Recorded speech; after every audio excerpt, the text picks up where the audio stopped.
Yo, Parish Orphans and Retrogrades. I'm coming to you with a special Saturday episode of Rules for Retrogrades, necessitated by the sham of yesterday's false dichotomy debate between Pearly Things and Trent Horn on Pints with Aquinas. I was going to do, as promised yesterday, initially a debate review in full of that thing, but the more clips of it I saw, I just came more and more to the conclusion that I don't want to waste my time and your time. It was a sham. You had a feminist debating an apostate on Catholic Channel. So you had a feminist, Trent Horn, debating an apostate, Pearly Things Davis, who says she's leaving the faith, on Pints with Aquinas. And this is frankly pathetic because it was supposed to be a debate about feminism, patriarchy, as it concerns the clerical patriarchy, which is to say marriage. Is the clerical patriarchy good? The household patriarchy. We have two. Pearl Davis is leaving the faith, so she would deny it. But Christianity is the patriarchy. It has two modes. There's a clerical one, priests and bishops that are all male, and a household patriarchy, which is the lay patriarchy, which is the priest, prophet, king of each household is the father. And the faith says very particular things. And by the faith, I don't even mean Catholicism. I mean any type of Christianity. Therefore, there is no good type of attack on the patriarchy, which is feminism. Bring down the patriarchy. And so I thought we were maybe you would see some Trent Horn versus Pearl Davis sort of on the issue, and it just was not. So instead of going through this and just wasting everybody's time, which I'm going to be honest, okay? I like everybody involved. I've been on Pearl's show a few times. I talked to Pearl behind the scenes. I think Matt Frad's a good guy. I think Trent Horn's a good guy. I don't say that unless it's true. I will tell you what I'm tired of. I'm tired of the scam. Tim Pool brought me all the way out to Maryland, Washington, D.C. area to debate Rollo Tomasi, who's on one extreme on this issue. He's on the red pill side. And I was supposed to debate him. And Rollo, I get there, and then Rollo says, well, I agree 85% with you, or better. No one wants to debate against patriarchy. I go on Trent Horn's show 4.5 years ago, which is what I'm going to replay for you today with a little commentary, because I want it memorialized on my YouTube channel. I'll talk about why in a little bit. And he's on the other side. Trent's a Christian feminist. Trent calls himself but he says Christian feminism can be good. It can be a thing. And he's on the opposite end of where Rollo Tomasi approaches the issue from. And he's saying, well, where you're citing scripture, I'm not sure we disagree. But, it's probably just interpretation, which means we do disagree. So people are all dodging the debate. Pearl is not really the red pill. She's not really a Christian feminist like Trent. She's just kind of saying her own stuff. At times, she'll borrow from my Christian point of view. The one Christian point of view on intersexuality is patriarchy. They're the Christian feminists, which are normies. There's the red pill, which is male feminism. And none of them really want to debate me. And so I'm just going to show you what happens when I tried to debate Trent 4.5 years ago. On October 24th, 2019, he put up the debate, and I'm just going to jump right into it. I don't want to do a bunch of prelim, but two things, okay? Number one, I challenged Trent to a reboot on this issue because yesterday's thing was with Pearly Things was such a scam. It was such a sham. It was not what was promised. Why are you debating someone who's an apostate who says, look, I don't really know about the faith, and I don't really care about the faith. I just want to ask common sense questions. And she did a pretty good job from that debilitated perspective, which is where she's always approaching from. I don't really know about the faith, and I'm leaving the faith. I never learned much. I was a cultural Catholic. But here's some common sense questions. I think she asked Trent more common sense questions from what I've heard than he asked her. So there's that. That I didn't hear the whole thing. But the point is, come directly to the source. What is the Christian teaching? Trent's not giving it. Trent's dodging it. Pearly things, and the red pill, who she's, I guess, closest to, are dodging it. And when they debate me, they either interrupt or just say, I agree with you. And Trent, in our October 24th, 2019 debate, almost 5 years ago, used a combination of like, well, I think we agree because we're both Christian, mixed with just interruption. So I challenged Trent to a reboot of this debate over at the Crucible debate channel. Andrew Wilson has offered, being the gentleman he is, to moderate this debate. Let's just get down to it. No interruption. Timed debate. Debate me on, can feminism ever be Christian? Is feminism Christian? So I'm laying that out today. It's been 5 years. We did a double debate. We also debated the death penalty. Trent didn't like the way the debate went. Catholic Answers was very upset. And I know by a few things, I won't say what they said in the back room, but they begged me. This is point number 2. So I'm laying that out there. Point number 1, challenge to do a debate on the Crucible network. Anytime, any place, I'm ready. But that brings me to point number 2. The only cope that they were trying to use was, this wasn't a very friendly debate. It wasn't very civil. Trent, and they were saying, can we not hang this? I was like, well, I know why you don't want to hang it, because Trent did badly, because there's no such thing as Christian feminism. So, yeah, I get what you're doing. But no, I was very friendly until at a certain point, he interrupted me 6 times in the first 25 minutes. I will point them out. As we go through. But he does this disclaimer at the beginning of the show, and he's like, well, it was kind of hot button. It was more heat than light. It's just because he wouldn't let me talk. I thought being a guest, I was on his home court. I went into their old studio in El Cajon, San Diego, California, the mountains above San Diego. It was there. They're kind of like, well, you're a guest. It wasn't moderated. So I was like, well, if you're not going to moderate the debate, you better be, you're the host. You better be darn tootin' polite. And he was just impolite. Now, for the record, I'm fine with Trent Horn. He's fine with me now. We've interacted since. He's brought me on his channel to debate Protestants. There's no hard feelings, right? There's no hard feelings. But we need to sort it out because they kind of buried this. I don't know if you can still go find the video, but all you can find is the audio. I'm putting it on this because I'm going to play it without too much commentary, a little commentary, so that I have it on my channel memorialized today before they take it down. But also we need to reboot it, and we need a moderator so Trent can't be interrupting me. And, he lost the debate anyway. Badly.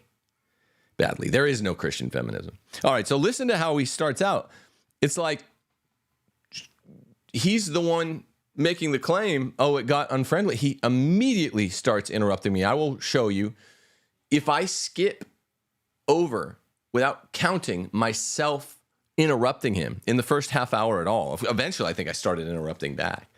But point it out in the comments. Tell me if I'm wrong. Always tell me if I'm wrong. Here we go. Listen to this lame disclaimer it's like crying out as you strike someone. He's like, well, it got really unfriendly. You made it unfriendly from minute 2. Let's go.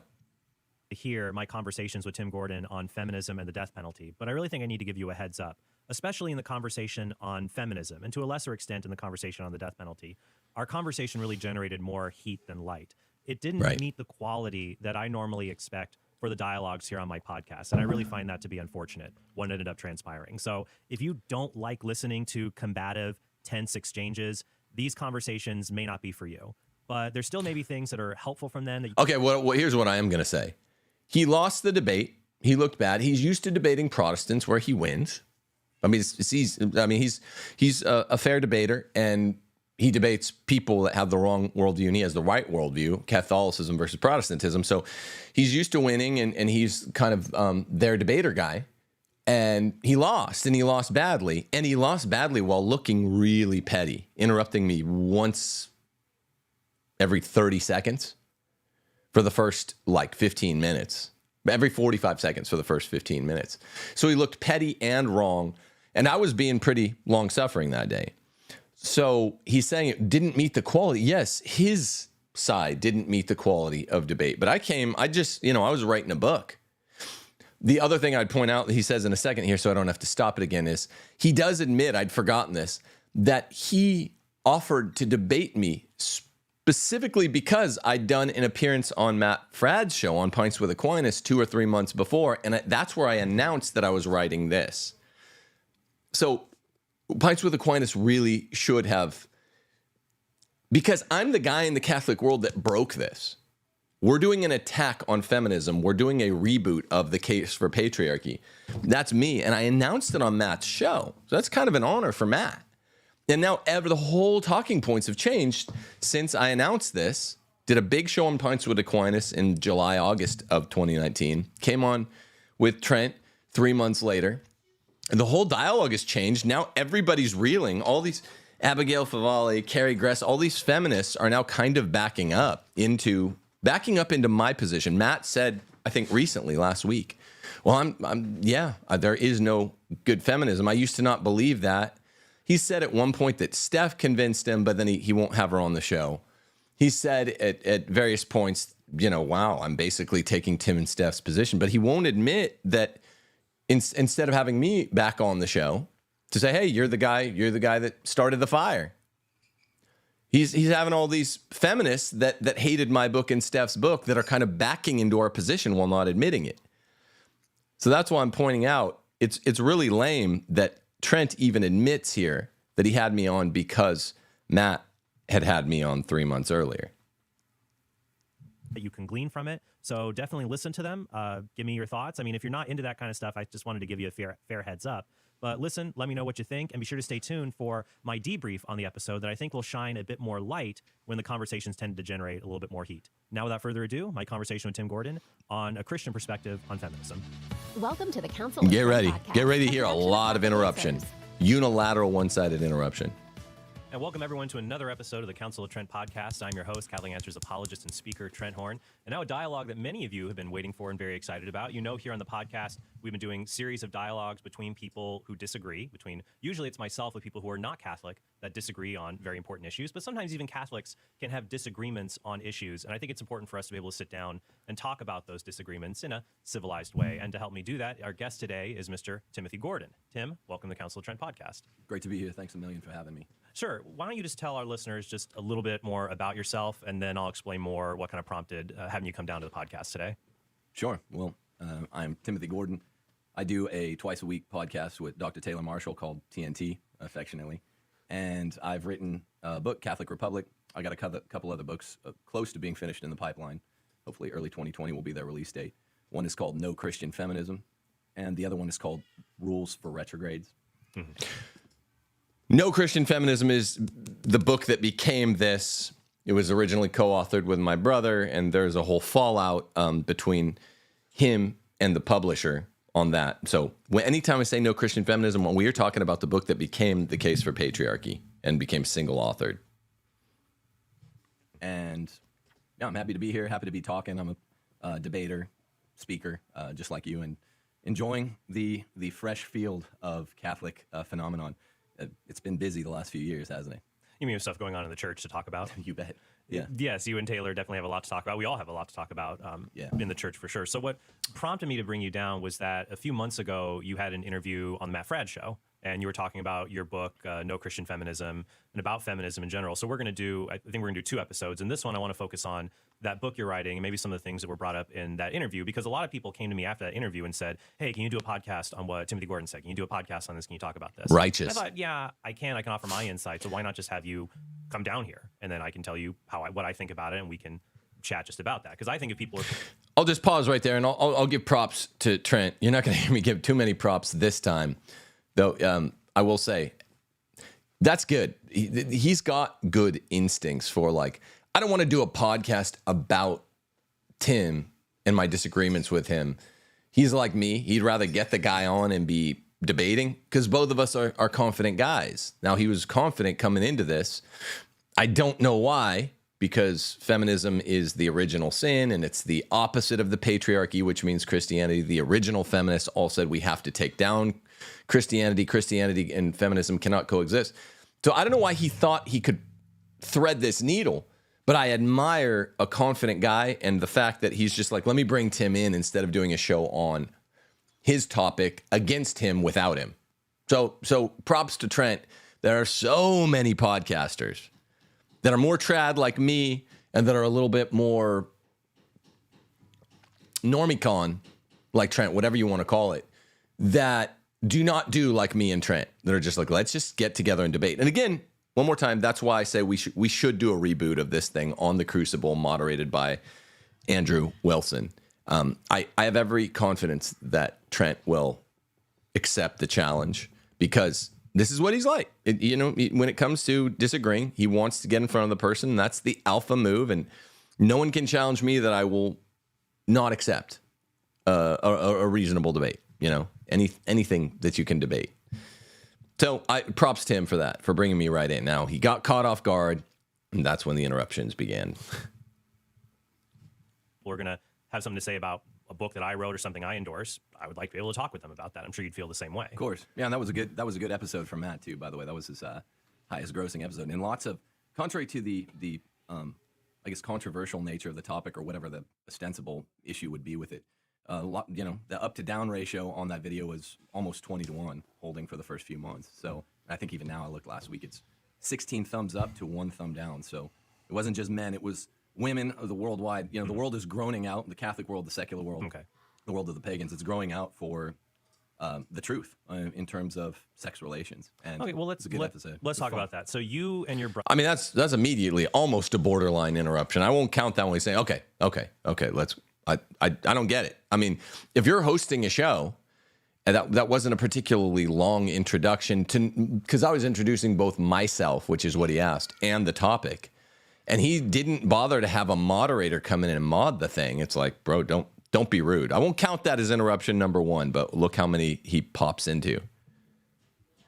Brother, you're writing a book called No Christian Feminism. So you and your brother are writing a book on feminism. You got chutzpah, I'll give you that. So I could see where 2 men writing a book on feminism, how that would be received. You bet. Well, I mean, think about slavery. The rights of slaves in American chattel slavery were the ones being contravened, and the party, in American law, we have this adversarial system, right? Mm-hmm. We expect the party with its rights being violated to represent their own interest. So the first major symptom of worldwide feminism, part of the attack and infiltration into the West, the church and the state and the world, has been typified by this comment that people always give. It's not a trained response. It's just that the conditions for the possibility of such a response are set by feminism itself. And that response is, wow, you have chutzpah, you're a man representing your own interests. Well, feminism is evil. Mm-hmm. And so it, as the aggrieved party, men, we make a response, same as slaves. I think what people would say, interruption number 1. That's a totally relevant point. He's trying to be dismissive, and he goes, wow, 2 men writing a book on feminism. That's surprising. You have chutzpah. And I go, in our system of culture and law, Trent, the aggrieved part is called the adversarial system. It comes from Plato and Aristotle, from the Greeks. The aggrieved party is the one that should be expected to be plaintiff. Men are the aggrieved party by feminism. We are the ones that have had our rights pushed back by feminism. That's a dumb comment. And I said, the conditions for the possibility of such a dumb comment, but I was being polite, as the one you just made, are set by feminism itself and are further proof of feminism. The fact that you're surprised that a slave is the one complaining about American chattel slavery. The plaintiff should be the one with this party pushback. With his rights pushed back. This should not surprise you, Trent. Interruption number 1. He does not allow me to stick the conclusion sentence on that great point, and it's my first kind of proof. Is that because you're not a woman, there may be things that you don't understand as intimately about the needs of feminism. Whereas, and I understand what you're saying, that an argument does not have gender. It's like when people used to tell me all the time, how can you talk about abortion? You're a man. Although ironically, I don't hear that anymore because now men can get abortions, apparently. Supposedly. But that was funny. I don't hear that. I haven't heard that in like the last 5 or 6 years when I've gone and done debates. But I used to hear it all the time. And I would say, well, no, arguments don't have gender. But at the same time, issues that involve people do. So for example, like if I wrote a book on the Catholic Church is not... So he just contradicted himself. He said, well, I mean, I guess the reason that people make this stupid feminist argument that no man should ever complain about feminism is because, and then he makes this Marxist, he makes a Marxist critique. Trent is at least part Marxian. The Marxist feminist critique is what it's called in literature. That, well, it's a historical thing. They had their rights pushed back for so long. So you'd expect men to basically take it on the chin for a few centuries or at least a few generations. That's what he was saying when he interrupted. That's one interruption in, and I didn't even count the first one. But then he contradicts himself, and I was going to just say what he said, and I was like, arguments don't have a gender. Arguments are abstract universals. We're talking about the syllogism, sential logic, and an argument is either propositionally valid or not. You don't consider the speaker. And he said, well, I get that. Ha, ha, ha. People used to say that to me about abortion, but not anymore. But I get it, but I don't. He just doesn't know what he's saying here. So right off the bat, Trent, if people are like, Trent, I'm used to hearing Trent Horn sound logical. Not here. He's arguing against himself. He literally said both sides of it during an interruption when I still was supposed to have the floor. Racist, for example, to counter those arguments. It would probably be received a bit more if I wrote it with an African-American co-author, for example, someone who, I can see all the arguments, but there's a difference between being a person and having those experiences directly. You see what I'm saying? Of course, but see, that's your... Well, listen to what I say. You are a Marxian, Trent.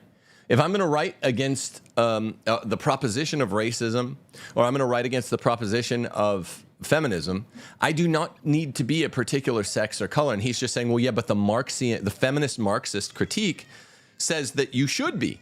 And he endorsed that, the Marxist feminist thing. And you can tell because he's a feminist. He's saying there is good feminism. Problem. Never buy the premise. Never, ever buy the premise. This is nothing but a natural law issue. It's an issue of justice. It's juridical by its nature. And it's absolutely intelligible under God's nature. Whether or not, whether yes or whether no, feminism is indeed a diabolic attempt to overthrow patriarchy. Okay, so let's take your thesis. I want to make sure we get our Interruption number 2. I was still making a point about Christendom. He interrupted. Interruption number 2 in the first 5 minutes. Just let me get this response in real quick. Go ahead. Just one more sentence. So, since it's intelligible to all, we don't use identity politics. That's not the Aristotomist way, right? It's intelligible, and anyone, come one, come all. Let's just make it an issue of the truth and an ascertainment thereof. And let the best argument win. Okay, so tell me the thesis then. So the book is called No Christian Feminism. Your claim is just that feminism, whatever that is inherently evil, something that Christians cannot ever support. Is that what is your... The book is called No Christian Feminism, or was originally called No Christian Feminism. My claim is that there is no Christian feminism, Trent. He tried to trip me up by throwing this inherent evil claim. Very few things are inherently evil. I made a joke about Pope Francis had just made a change to the death penalty earlier that year, and Trent and I were debating death penalty next. So I said, well, let's not say inherently evil. That's a loaded theological term. Very few evils are inherently evil. I still have never claimed it's inherently evil. I would say it's imminently with an A evil. I give a joke term, but he's trying to trip me up right there. And he's like, well, what's your claim in No Christian Feminism? That there is no Christian feminism is what I would say. Is your thesis? We don't make the claim that it's inherently evil because that's necessarily biting off more than is necessary to chew. Let's call it inadmissible. Let's be fun. Well, we'll talk about those terms in our next episode. When we talk about the death penalty. But I know you're a fan of inadmissible without being intrinsically evil. So I don't want to stick. That's Pope Francis's term. Pope Francis in 2019 was going to change the death penalty status from a contingent good, which it had been for 2,000 years, to an inherent evil, a malum in se. And because he read Fazer and Bassett's book, he downgraded that slightly to an inadmissible evil, which just means it's a difference between the practical and the speculative reason. I don't need to get into it now. So I'm making the joke. I'm just like, I'm downshifting it a little bit. Let's say it can never be admitted feminism, what Pope Francis says about the death penalty, whether or not it's strictly speaking apodictically provable, as a Molleman say. Myself to that's an ambitious claim. It Sure. might well be, but there, as you know, that's a load-bearing term, inherently evil. And in order to show that feminism, in all of its forms, it's a form of voluntarism, and it is in let's say this: all of the forms of it that are attempts to overthrow the patriarchy, when you define it correctly, the way the feminists started defining it back in 1848, the Seneca Falls Convention in New York, first wave feminism. They've all been evil, and they've all been monolithic. They're univocal. They have one goal: it's overthrowing. You the don't patriarchy. think? Okay, so your thesis is just feminism is evil. Well, no. The thesis is that feminism is an attempt to overthrow the patriarchy, and this is wrong from a Christian point of view. It's unchristian. Okay, so let's not recharacterize it just to because whatever feminism is. We can first we have to say what you think about feminism, and then what feminism is. Sure. No. First you say what feminism is, then you say what you think about it. He's dead wrong, and he's just trying to run the boards. I'm caught whether I count that last 10-second interchange when he's just tripping me up. And we were in person, so he's going, while I'm talking, back off the plate, clear the lane, Trent. Get the hell out of the lane, man. Now, he was really nervous going into this. I can say that. I'm going to count that as interruption 3. I might not, but because I remember how he was shifting there. He's trying to disrupt what my book's thesis is. You called me on to debate my book's thesis. You're trying to characterize it in a way that's clearly not what it is. Is this an inherent evil? No. Let's just say there is no Christian feminism. That's the original name of the book. And then he's like, well, he's trying to pigeonhole it into a corner. He's doing this with Pearl, and she didn't know what he was doing yesterday. But it's really sneaky. I'm like, no. I came on to debate, is there a Christian feminism? That was set. Okay? He interrupted me a third time. And then he's like, well, first you say what you think about it, then you say what the thing is. No. What the hell are you talking? You say what the thing is, then you debate what its properties are. What are its essential properties? Number 2. What are its accidental properties? Number 3. He doesn't. It's kind of unbelievable.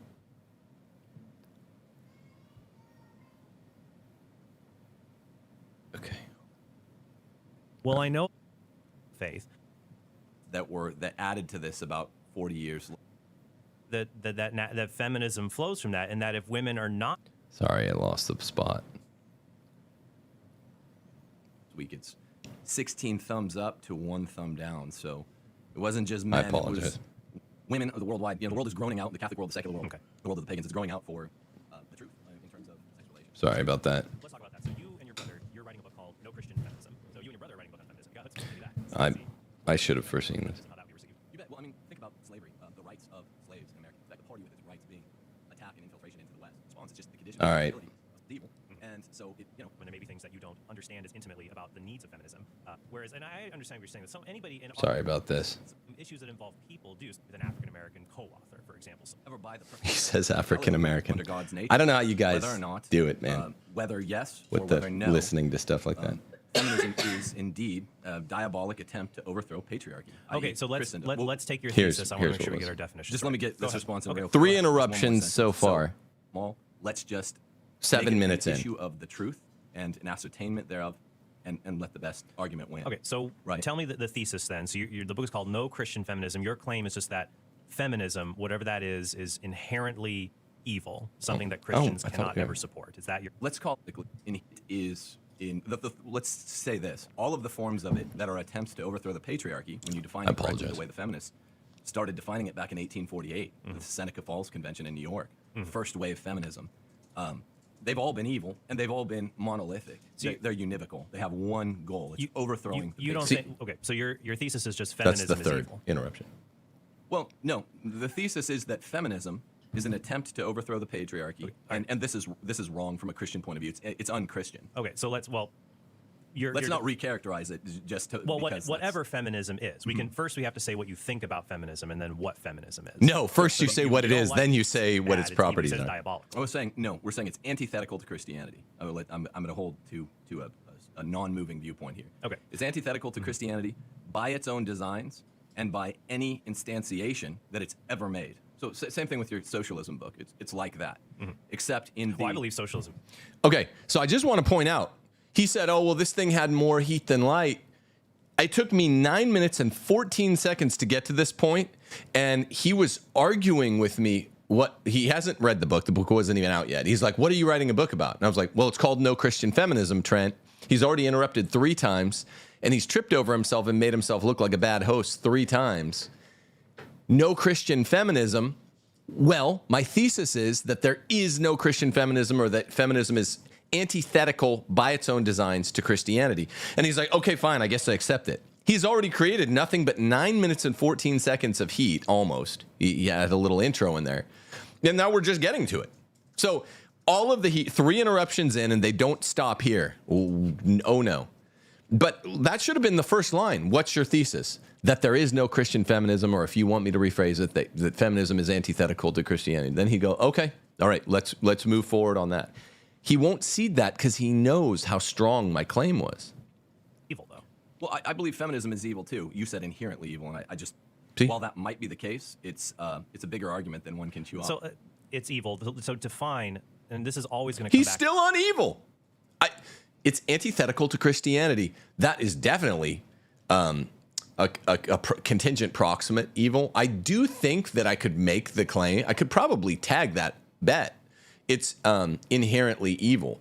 The problem is defining the thing, which we still haven't done. He's still trying to get me to endorse this view that was not the view of the book, that I don't focus on it. It's just, it's evil insofar as it's against Christianity. That might or might not rise to the level of being inherently evil. I'm sick of hearing it already. Let's get beyond it. Terms, making sure things are defined. Because I agree with you. There's a lot of things in feminism that are evil or stupid or bizarre. I mean, most feminists today, people who identify as feminists, support contraception, abortion. Obviously, those things are intrinsically evil. So no doubt, if there is an intrinsic connection between feminism and those things, feminism is bad. It goes right out the way with that. That's just an argument by accidents, though. How do you define feminism? I told you. Well, I define. I don't care about different definitions. I don't agree with your view that feminism is monolithic. Which anymore. do you choose? Well, I'll go through the history of it. I'll define feminism this way. Feminism is the belief that sexism is wrong and ought to be opposed. Oh, okay. Well, that's it depends how you define. So, again, he's a Marxist feminist in terms of the literary critique. That I don't even know what sexism is. You just have to redefine sexism. I'm probably not against sexism the way he defines it. I told him recently on Twitter, well, how do you define racism? Is just preference for your family or your extended family bloodline? These are Marxian terms that this guy uses, and it's because this is kind of neocon thought, which is just liberalism driving the speed limit. So he just redefined, and I was like, no, feminism is the idea of an attack on the patriarchy, but I still haven't gotten it out. Sexism then, but except no feminist has ever defined it that way. Well, but feminists have different definitions. I'll give you a few just very simple ones. Well, Bell Hooks is a very famous feminist who said feminism is a movement to end sexism, sexist exploitation, and oppression. Okay, that's not what the original feminist said. I would define feminism this way. Sexism is wrong, and feminism is a movement that combats sexism because women tend to be the victims of sexism more than men. Now, men are oftentimes victims of sexism. I see this in family courts, for example, where men get shortchanged when it comes to child custody and things like that. But I think a good case can be made that throughout the history of the world, women are more likely to be victims of sexism. And I define sexism as the belief that men and women are not equal in their basic rights and dignity. So we should just... So this is where he's wrong, by the way. I didn't jump in and say this, so I'm going to say it now. Sexism, he says, is the belief that men and women are not equal in their basic rights and dignity. He's wrong. Men and women are not equal in their rights. And I parsed the terms, and someone said I should have been clearer on this particular point, and they're right. Men and women are equal in dignity. That means equal worth in God's eyes once we're up in heaven. But men and women are not equal in their rights. Men are the glory of God. Women are the glory of man. Women, that's the Bible. That's 1 Timothy. Women were made for men. Men were not made for women. That's all of the patristic fathers. Therefore, we have different rights. Women were made for men. Men were not made for women. They were made to be our helpmeets. Word. Their rights are those things that are given, contingent goods that are given to them so that they may adequate their telos as the helpmeet of men. Men were not made, men are the main characters in the story. Women are the supporting cast, the best friend who's of lower rank of each man, not women and men, but one woman, one man. If they're married, the woman is the supporting gal, the lead support, not the main character. Her rights are servient to her telos. Her telos is supporting her man. She doesn't need all the same things that a man does. A woman doesn't need the right to vote, for a famous first wave feminist instance. Men need the right to vote, right? They're the guy. You're the guy. I'm the man, I'm the man, I'm the... Remember that? I'm the man. Steph helps me with whatever I say. Here's what we're going to do. Here's where we're going to go. We're going to move to this end of the room. No, we are equal in dignity. We're not equal in rights. He's just wrong. And we have a whole sheet of scripture, tradition, magisterium that say men and women do not have equal rights. Pope Pius XI says it. Pope Pius X said it. We don't have equal rights. He's just wrong. We should work towards the basic rights and equal dignity of men and women, and feminism does that. But men and women, but equal in dignity, which is a topic we're going to treat of lots today. Dignity involves the intellect and the will of a human person, right? Being made in the image and likeness of God. We're made differently. So egalitarianism between the sexes, which seems to be a feminist premise, you're kind of making an argument by accident, but I can't tell what your definition is precisely. But if that's the case, men might not and women should have the same basic rights. Right, so that's different. Interruption for. It depends what you mean by a right. Do you mean fundamental rights jurisprudence of the 14th Amendment? Do you mean natural rights? The same natural rights that accord with dignity, even those instantiate, they play out in different ways. Just take it. So I didn't, this is my fault. I'm critiquing myself here. I should have said, no, men and women do not have the exact same rights. I was thinking of the details first. Sometimes I do that. I need to give the headline first. That's a self-critique that I make when I listen to myself debate, or sometimes even monologue. Men and women do not have all the same rights. We have some of the same rights. We have the same natural rights if they are natural rights in accord with our basic dignity, right? Life and liberty. For Thomas Aquinas, property is not a natural right. So it was not wrong. It was not morally wrong when only men could own property, or when mostly only men could own property, for instance. But life and liberty, for Thomas Aquinas, the true natural rights in accordance with the basic dignity of man, those are the same. But it's only basically the right to life and the right to liberty that are in accord with our dignity. All the other rights subserve what our role is. Main character, supporting character. I'm pointing at Steph. She only gets the rights that are according to being a supporting character. So she doesn't need a bunch of the other, fundamental rights jurisprudence of the 14th Amendment, natural rights, because Leo XIII said that the right to property is a natural right. Thomas Aquinas said it was not. Women only have the ones that are in basic support of the dignity argument, which is actually very few.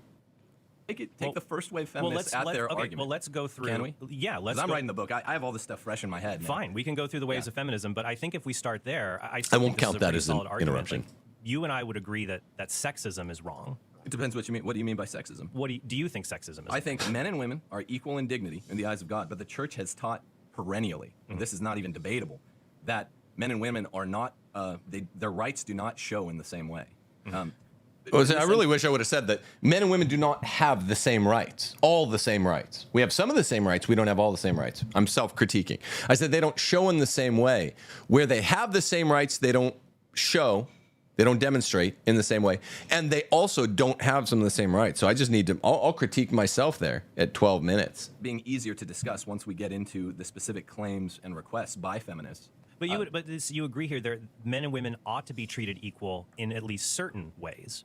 Well, and it would be wrong in the ways that are in accord with human dignity. Okay, so I said that. Then I would say that feminism flows from that, and that if women are not treated in accord with the dignity that they have, in and only in those ways, life and like the basics of liberty. So don't chain your wife to a radiator. Don't kill a woman. That's pretty much it. Like we have life and liberty, but all of the rights that are servient or that are part of fundamental rights jurisprudence, like voting, the right to go about freely, He's going to laugh at this. You'll see when we get to the Catholic teaching. The right to go abroad, to go about during day. You don't have the right to do wrong, as Abraham Lincoln said. The Catholic Catechism says it's wrong for women to go abroad except with grave reason. And he laughs at the Catholic teaching.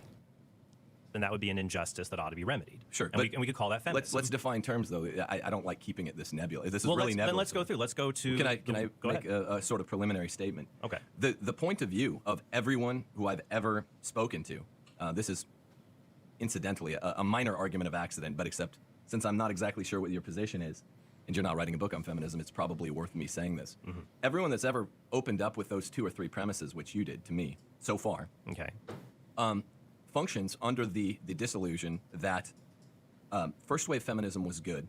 Feminism was radicalized in its second waves and a little bit more so in its third wave.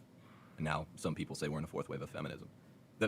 Otherwise, and we have to stick to the waves of feminism, or else we fall into a kind of hoary, foggy argument over socialism, which has never been perfectly instantiated. Both you and I have these arguments with guys all the time, right, attacking. So we have to talk about what the claims of the first wave feminists were specifically. They were anti-Christian. Well, let me. Can I just finish? Yeah. Interruption 5. Let me add something. Interruption then 5. I'll chime in. I think we should go through the history of feminism because he asked, on what basis do I critique feminism? And I'm like, well, let's critique it in its first iteration. Like if you say, hey, what is, I make up a philosophy today, and I'm like, this philosophy is going to be called Quijiboism, to use an old Simpsons term.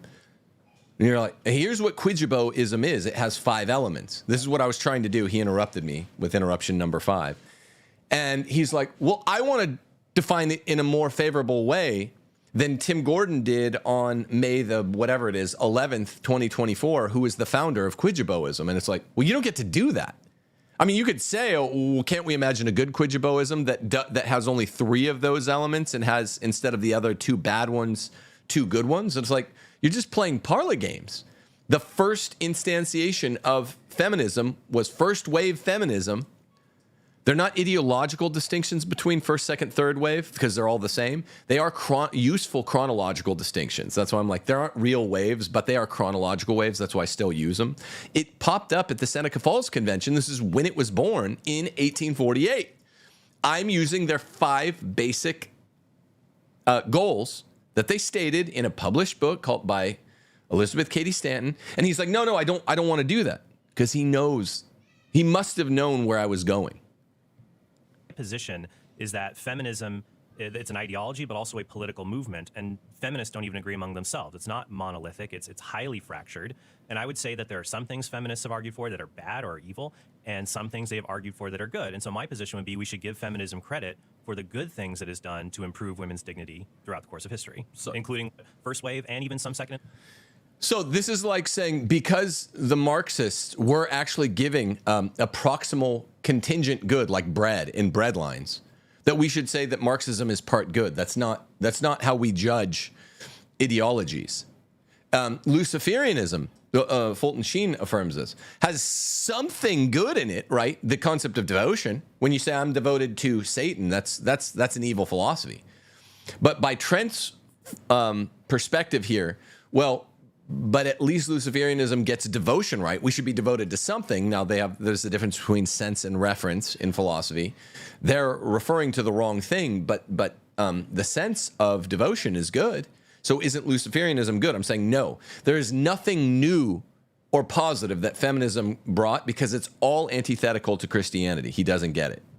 Way feminist things that they've done. Sorry, but except we have to treat an ideology which is monolithic, at least in terms of its aims, that way. So we have to talk about what's happened in the course of 150, 160 years. We have to treat it as if it is intelligible, because it is. When you have in 1848 a Seneca Falls Convention, and they memorialized. Hold on, let me finish. Okay. They memorialized Interruption 6 in something called the Declarations of Rights and Sentiments, and they lay it out specifically. They model it specifically like the Declaration of Independence.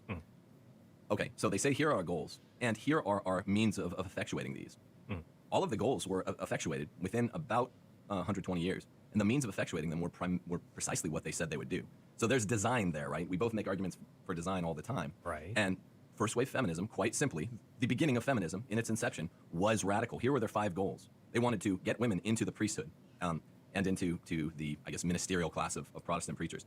They wanted to get the main goal, always of feminism, get women out of homes, right? This and the Marxists that added to this about 40 years later were saying the same thing: get women out of the homes. This is how you destroy the family. And they said the family is. I have the Declaration of Grievances right here. Why don't we? Just Okay, so there, interruption number 7.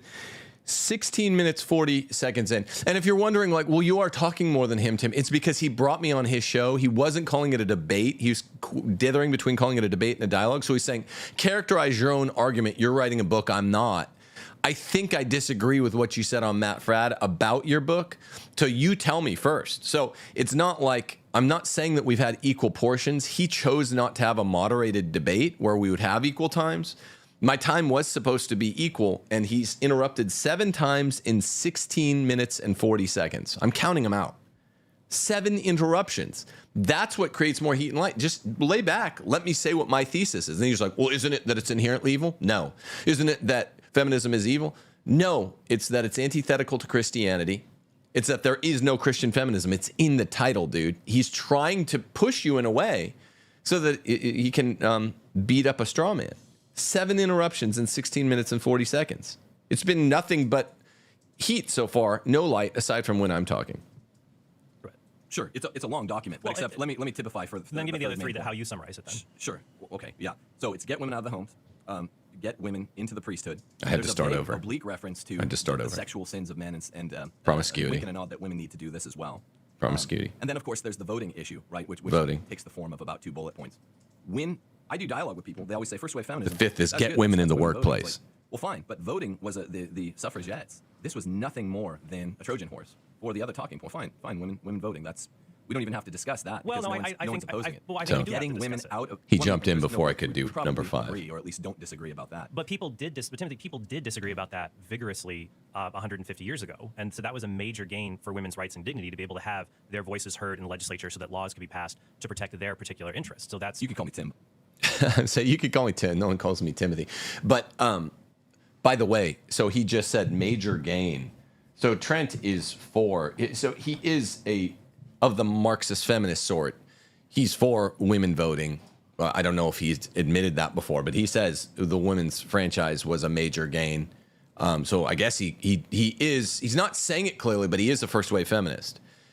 This is Marxism, feminism to say that women need the vote. They need all the rights men have. It means you're an egalitarian, you're like a Jacobin. There is no difference between men and women in terms of the juridical analysis that is applied at the level of society or politics. He just admitted it there. At 17 minutes, women vote is a major gain. I forgot he admitted that. Most people won't admit they believe in women voting nowadays. You. Fine, sure. So no one calls me Timothy. Except your mom, like, not your parents here. Yeah, when I'm getting called upstairs. Right. Yeah, but I don't want to spend time debating it because I haven't taken a position on suffrage. We can admit that that's at least for the purposes of today, that's a non-problematic position. I would say this. But they have okay. So in order to make the argument you're going to make, let me just. The reason I don't do that is we think the women's vote issue. Me and my brother agreed when we were originally writing originally 4 of this book. We were like, it's such a boring issue. We're not even going to touch it. We don't even touch women voting in this. I'm against women's voting. But the point is, it was one of 5 goals of first wave feminism. And we're like, leave that to the side. Just don't touch it.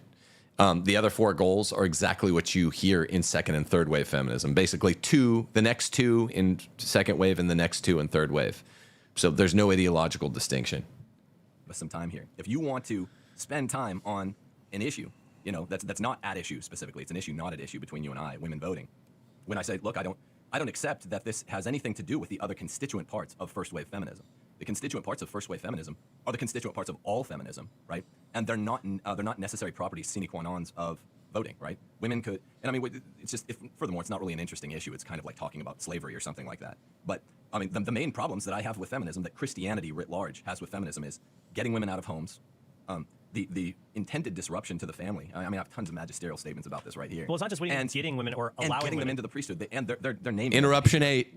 Declare war on the patriarchy. Okay, because I would say that there are social movements. There's hardly any social movement where I will agree with every single facet of that social movement. So, for example, the civil rights movement and the movement to oppose racial segregation also include many elements that are sympathetic to communism. Martin Luther King Jr., for example, was extremely sympathetic to communism. He proposed something like a universal basic income for homes. And I think those are terrible ideas. But that doesn't mean that suddenly I think that the civil rights movement was a horrible idea or is evil, even though there are elements within that movement I disagree with. I think their overall aim was a good thing. The same with first wave feminism. I would say the main thing that first wave feminists, and let's define our terms so people know what we're talking about here. There were feminist writers and thinkers before 1848. So this is weird that Trent's like, I didn't pick it up the first time because in a debate you have your mind on the moving pieces, not the non-moving pieces. So Trent's like a social justice warrior. I mean, he's not a socialist. He wrote a book against socialism, but he's saying, look, the civil rights movement was like really, really important. I mean, it sounds like a boomer sort of moderate. And because it was so important, Martin Luther King was like a communist, which he was. And, there's that. And I don't like the communism, but it probably had shared premises. I forget exactly what he's saying here. But in addition to being an egalitarian, he thinks men and women are equals, which is communist. He's saying things about the civil rights movement. I'm not saying that all of the civil rights movement was bad. I'm not saying that. But the way it was executed by Marxists in America and has been used before, during, and after to instantiate Marxism in America. And he also has views about racism and sexism, which I don't share, that they're like, I think he thinks they're inherent evils. Depends how you define racism and sexism. I don't, the way I define them. But I do wish I'd kind of brought up women voting, even though that's the boring aspect, the most boring aspect in all of this. But if I debate him again, we'll talk women voting. I just think that'll enable normies to plug into arguments that they think are really important, and I don't want to get dragged off on those. That I still don't, but I wish I'd said stronger. No, I don't think women should vote. But obvious. I mean, both Dave and I, when we were starting writing the book, it's like, well, obviously, I don't think they should vote. I don't know that's. It's just the least important aspect of first wave feminism. Once you learn about its history, I know all about first wave feminism now, and it was the Trojan horse. It's the least indefensible thing, and it's still indefensible. Would agree. Sure, but they weren't collected until 1848 is even early. Most people consider 1860s the beginning of it. 1848 usually shocks most of the people I'm talking to that there's a memorialized doc from an upstate convention. Right. But yeah, I'm sure there was someone somewhere that said something, with this ism at the end of the word feminism. They may not use the word feminism, but you had The City of the Ladies published in 1404, Mary Wollstonecraft's Vindication of the Rights of Woman in 1792. I would agree with you, 1848, 1840s mark the beginning of feminism as a political movement, one that is trying to make gains for women in law and legislature and things like that. You're making a distinction without a difference, though, and it's obvious why. What do you mean? It wasn't a political movement. It wasn't. There weren't the politicians, if there were any, that attended the Seneca Falls Convention. This was not parliamentary or legislative by its nature. It was just a bunch of private citizens like Elizabeth Cady Stanton getting together and saying, look, we have a problem. The patriarchy, transmitted through Christianity and before that through Judaism, poses a problem for our cultural goals. What do you or they mean by patriarchy? Before Jesus' day through Judaism is what I meant. And what he's trying, I'm saying, I know what you're trying to do. What he's trying to do is to say, well, feminism doesn't have a discrete beginning in 1848, which it absolutely does. There was this book that Mary Wollstonecraft wrote on women in like the 1700s. He's trying to make it hoary and nebulous that there is a beginning, so that essentially he can help himself to a genetic fallacy and say, see, since there's no really clear beginning in time, I can define feminism as anything I want, so that I can funnel into it, sales funnel into it, good things. And I can say, well, really anyone's definition of feminism is equally good. I'm backed into a corner here, because feminism, as it began in 1848, the real first wave feminism was purely bad. I mean, almost purely bad. And purely opposed to Christianity. Let's stick with my thing. So he wants to find one time this one author in 1232 wrote a book on women. That I didn't say there weren't books on women. I said it began as an American leftist anti-Christian movement in 1848 in upstate New York at the Seneca Falls Convention. This is common. This is widely accepted among all of the pro-feminist scholars, among all the anti-feminist scholars. It's like saying, Plato and Aristotle were pre-Christian philosophers. Everyone knows that. Well, what if they were really Christian? They they lived 350 years before Jesus, man. This is just the beginning. Patriarchy, they mean Christianity. They mean Christianity and all of the first wave feminists. But many of these feminists were Christians. Sure. Well, many of them were Protestants, right? Same as, you get lots of intermessing between Protestantism and many of them forms of yeah. political So action. They were Protestant, a lot of them were interruption. Protestant abolitionists. These were women who were Protestants who were opposed to the slave trade and were working to abolish the slave trade, but they noticed a strange irony in that they were fighting for the rights of African slaves to be free, but then noticed that they as women were not really free at all. They were severely restricted in their own rights, and for many of them weren't even really legal persons at all. They didn't even...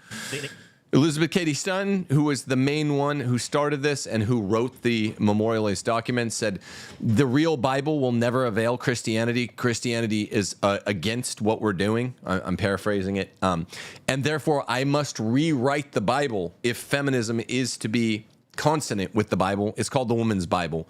So Trent's essentially just, I don't want to say lying. He's just saying stuff here. He's just filling the air with fluff. Oh. And I mean, again, I don't know why he's so into racism and sexism like a social justice warrior, but I always forget. I haven't re-listened to this, but Trent is a social justice warrior, and he's like, well, feminism was good because these were abolitionists. I'm like, I don't care. These were Marxist feminists who said they were opposed. Elizabeth Cady Stanton said, I am against Christianity. And if you read Rachel Wilson's book, they were witches besides. They're actually doing witchcraft, including Elizabeth Cady Stanton, the first ones. Had almost the same legal standing as a slave, and they realized this is a tragic irony and wanted to fight for their own rights as well. Well, therein lies the problem, Trent, is that we haven't defined, I mean, what you're saying when you use the term sexism or same rights as a slave, some of these analogies might be relevant, and I think even in my view fair. But in other views, with Christianity, which holds that men and women are utterly different, I'd like to read from the Roman Catechism here what the duties of a wife are, to show you, yeah, basically anyone calling herself a feminist is going to have an objection with the Roman Catechism, right? Many of the properties, on the other hand, that you or feminists might be calling, and I don't really know exactly because as yet it's still just an argument by accident, might be calling slave-like, are just simple demands made by Christianity. Let me read to you. I mean, let me give you something to shoot at here, because this is what they did not like. Okay. This comes from... So I'm going to read from the Roman Catechism, the only catechetical teaching ever in a universal catechism on the duties of wife, duties of husband. I think I go to wife first. He nearly interrupted. That would have been number 10, but I won't count that one. Catechism. The duties of wife are thus summed up by the principle of the apostles. Let wives be subject to their husbands, that if any believe not the word, they may be won without the word by the conversation of the wives, considering your chaste conversation with fear. We'll skip a little here. To train the children in the practice of virtue and to pay particular attention to their domestic concerns should also be a special objects of their attention. The wife should love to remain at home unless compelled by necessity to go out, and she should never presume to leave home without her husband's consent. Again, in this, the conjugal union chiefly consists, let wives never forget that next to God, they are to love their husbands, to esteem them above all others, yielding to them in all things, not inconsistent with Christian piety, a willing and ready obedience. So the first wave feminism, feminists have major problems with obedience in all things aside from mortal, in order to do mortal sin. Okay, so this is what you just read is from the Roman Catechism, or also called the Catechism of the Council of Trent, published after that council. I don't know why he needs to. I said this is from the Roman Catechism. It's also ironic. He's going to mock it in a second. The idea that wives need to be at home. The Council of Trent. That's the name of his podcast. Trent, it's the name of your podcast, and you're mocking its teaching.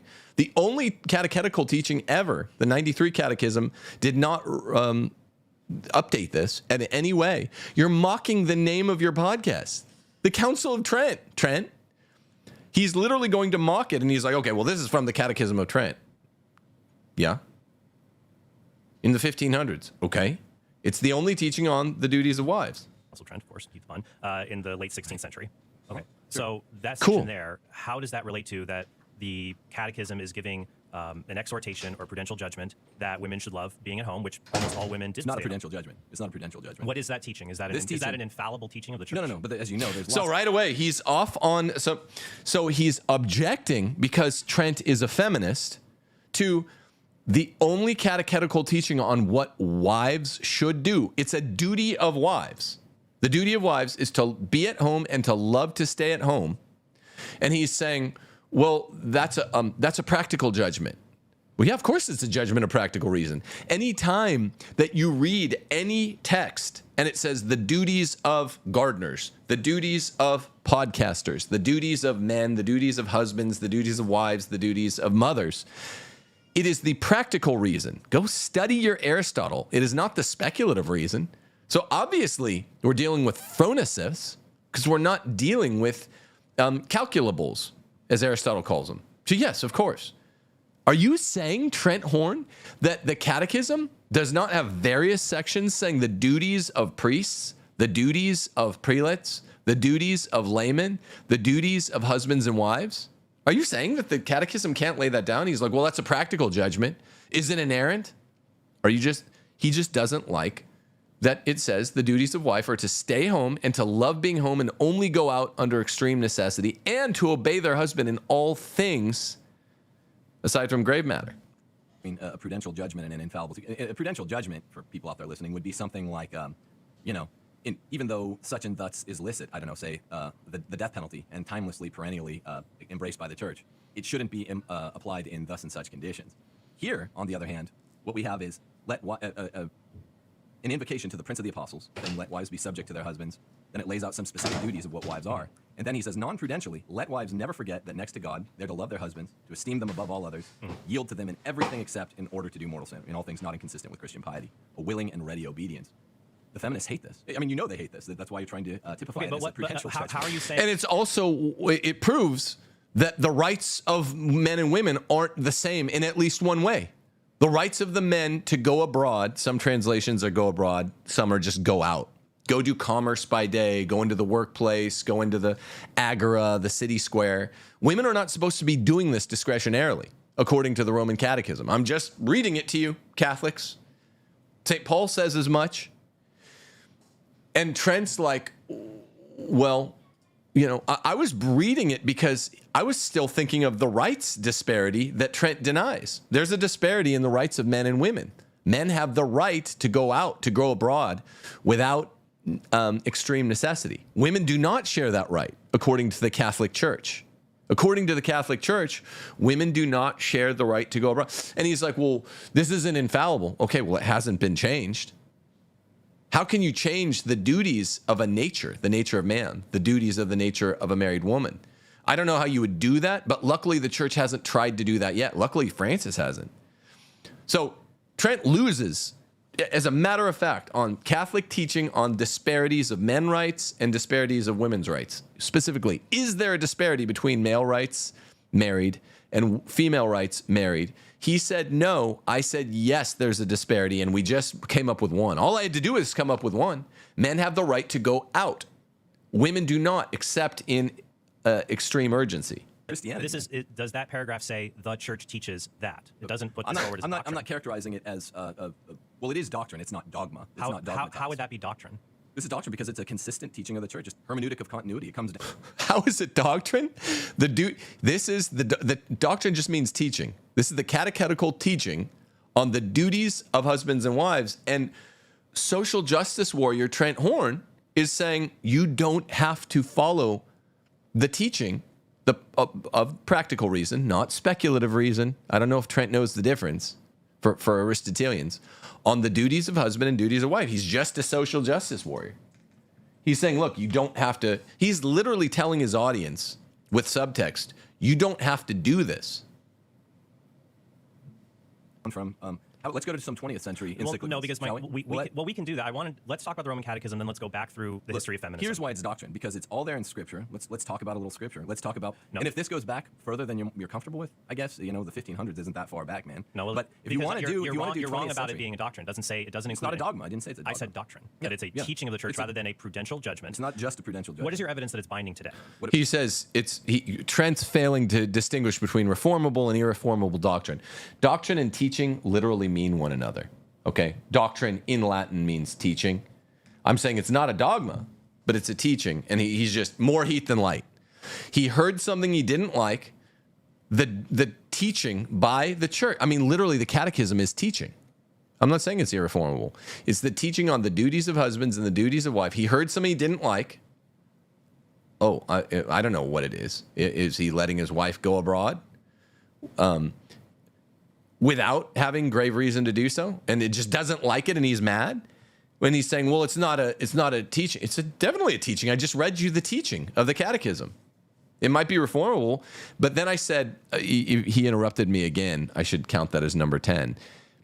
But I can jump forward to the 20th century. He implied that it had changed. It hasn't changed. Even the 20th century catechism, the next one after the 16th century catechism I read from, never changes, abrogates this teaching, doesn't revisit the duties of husbands and wives and say, we changed it 450 years later. If it's not abrogated, it's still in effect. And he said, no, I don't need to hear that. And I was like, yeah, because there's no change. My evidence that is binding today is that it's never been abrogated. It's the Roman Catechism promulgated in accord with the Catechism with the Council of Trent. Also, here's why I believe it's binding today. Because in Casti Connubii, Arcanum, even Lumen Gentium, which is a Vatican II document, it's backed up. Quadragesimo Anno, Rerum Novarum. These are documents from the last 120 years. They might be inconvenient passages, but they're passages nonetheless. We should get into them. No, let's talk about. We'll go through those as we go through the historical survey. But I am counting that as interruption 10. The whole time I'm listing off either citations or bulwarkings of the Catechism of Trent, distinguishing between the duties of wives and husbands. Arcanum, Rerum Novarum, Casti Connubii, even what is it? One of the Vatican II documents. Gaudium et Spes, I think I said. I had them all in front of me. They all say women should be at home. They all say women should be at home and submissive, or submissive, in conjunction with that duties of wives paragraph from the Roman Catechism, which there was no reuptake of duties of wives in the 93 Catechism. All there is are these 20th century encyclicals, which say, yeah, that catechism is in full effect, and he just interrupts, and it's very nerve-wracking when you're trying to read a 500-year-old document with old language where someone's going, and that's all he's doing. It's interruption number 10 in less than 30 minutes. That makes for doctrine. Just the hermeneutic of continuity at its finest, maybe. You mean what the church teaches, what the magisterium teaches. So we'd have to look at what the popes have taught, what councils have taught. That's what I'm saying. Not just our own interpretation. That's what I'm saying. Tradition. No, I'm not talking about private interpretation. Well, I mean, you can just play the interpretation game. He's saying private interpretation. He was literally objecting to what the catechism taught. Women, you're not allowed to go out except in extreme necessity. And he is private. He's like, well, I want to interpret that away. And I'm like, okay, let me go to he's like, well, we got to go to teachings of popes. I was like, I just listed 5 encyclicals and even a conciliar document from Vatican II that says women have to be at home.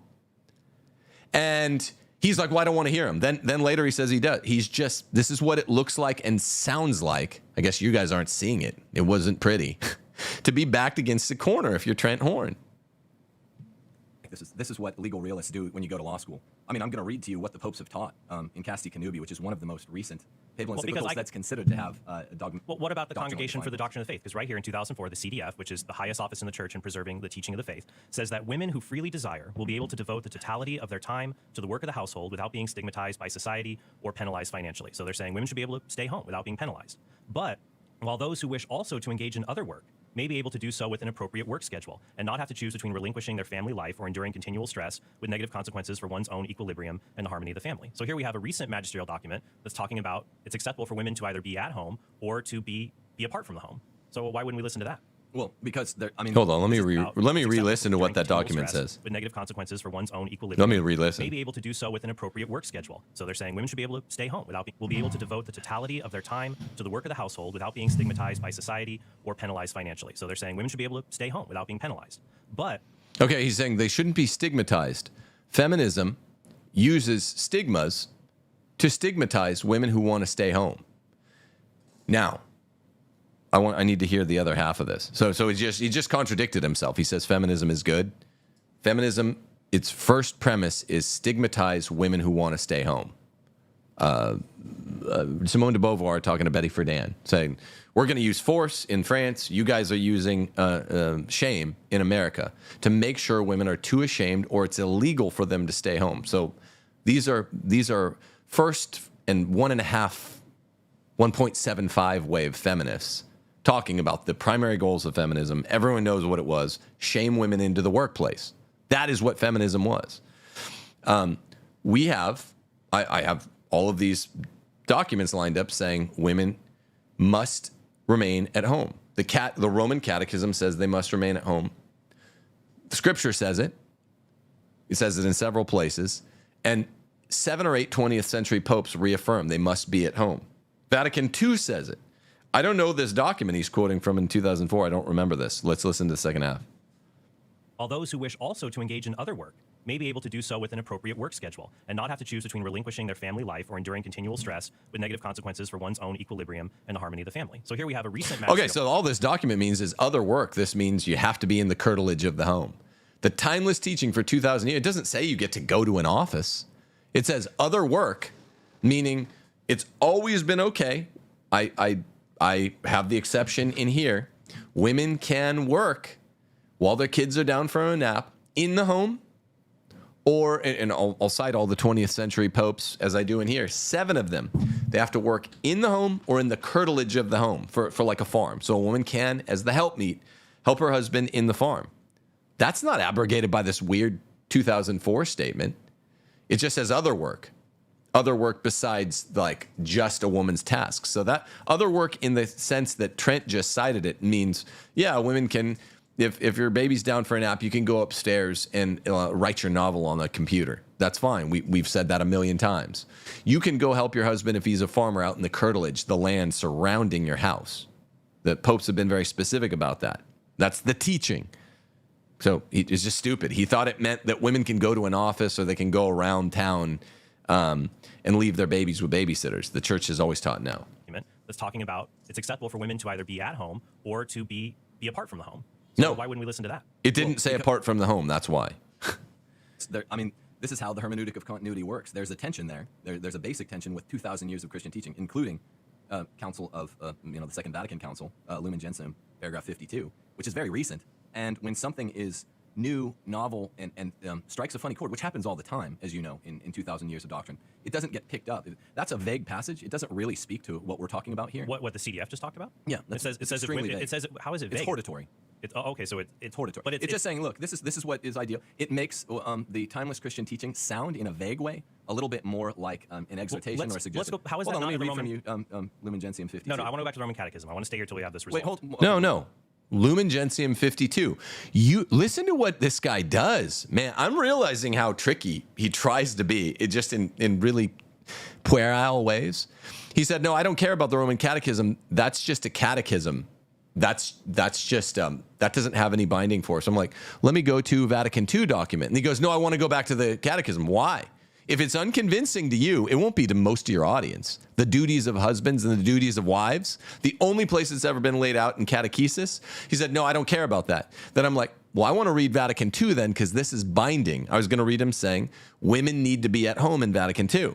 I'm uncomfortable with this because you're pushing back extra hard. No, because you're I hear people come on your show, man, and 11 talk a little bit. I've 11 read the book. interruptions. I'm all but done. But I also don't let them take us away. I don't let them take away from the discussion. I want to stay on the Roman Catechism until we're done with it. Then we can go to Lumen Gentium. Well, that passage doesn't address the Roman Catechism, so you stuck it in, and just so people listening know why you did it, it's clear. It's to make it sound like there's a sort of fundamental tension between... That teaching from the Roman Catechism is not 12 interruptions. That's not right. That's not right. It's never been abrogated. That did not address the Roman Catechism. How abrogation works, legally, textually, magisterially is, and this will be hugely important when we talk about the death penalty as well, is it has to be specific. This is late Nino Scalia's first canon of construction. There are 700 of them. Abrogation requires specificity. You cannot abrogate a specific time, 2,000-year-old teaching of the church by vagary, man. No, let me give you. You're wrong. That's not correct. And I'll give you an example of that from the Council of Trent. The Catechism of the Council of Trent also says that men may not be ordained to the priesthood who have been born out of wedlock. Did you know it said that? It's a discipline. Okay, but disciplines can be changed. Oh, okay. Can doctrines be changed? No. Doctrines cannot be changed? Doctrine can't change. No, of course not.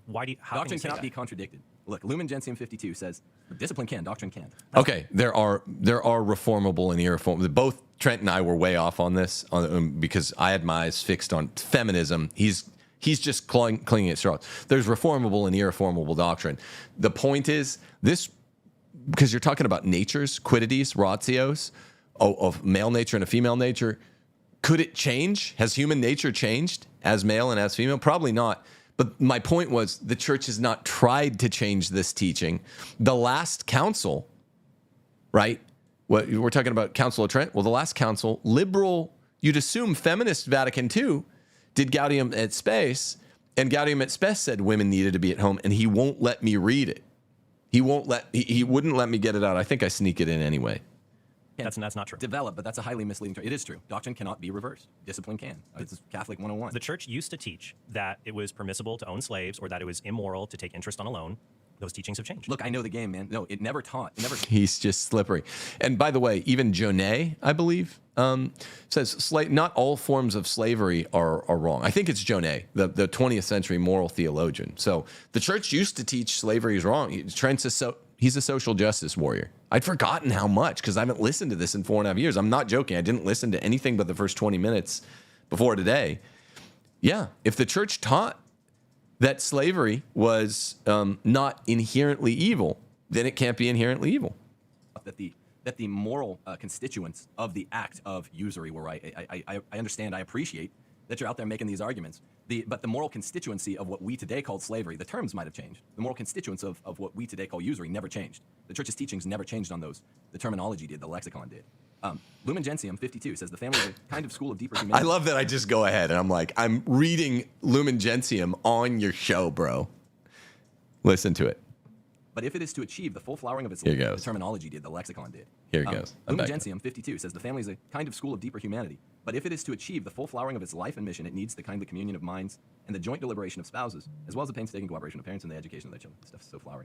The active presence of the father is highly beneficial to their formation. The children, especially the younger among them, need the care of their mother at home. This Boom. is specific. This is on point, and Boom. this is 500 years later, and it's from Vatican II. The domestic role of hers must be safely preserved, though the legitimate social progress of women should not be underrated on that account. So whatever the church deems legitimate should not Boom. be. They need the care of their mother at home. Gaudium et Spes. Trent Horn, are you listening? Vatican II, which I think you like a lot, in Gaudium et Spes says children need the care of their mother at home.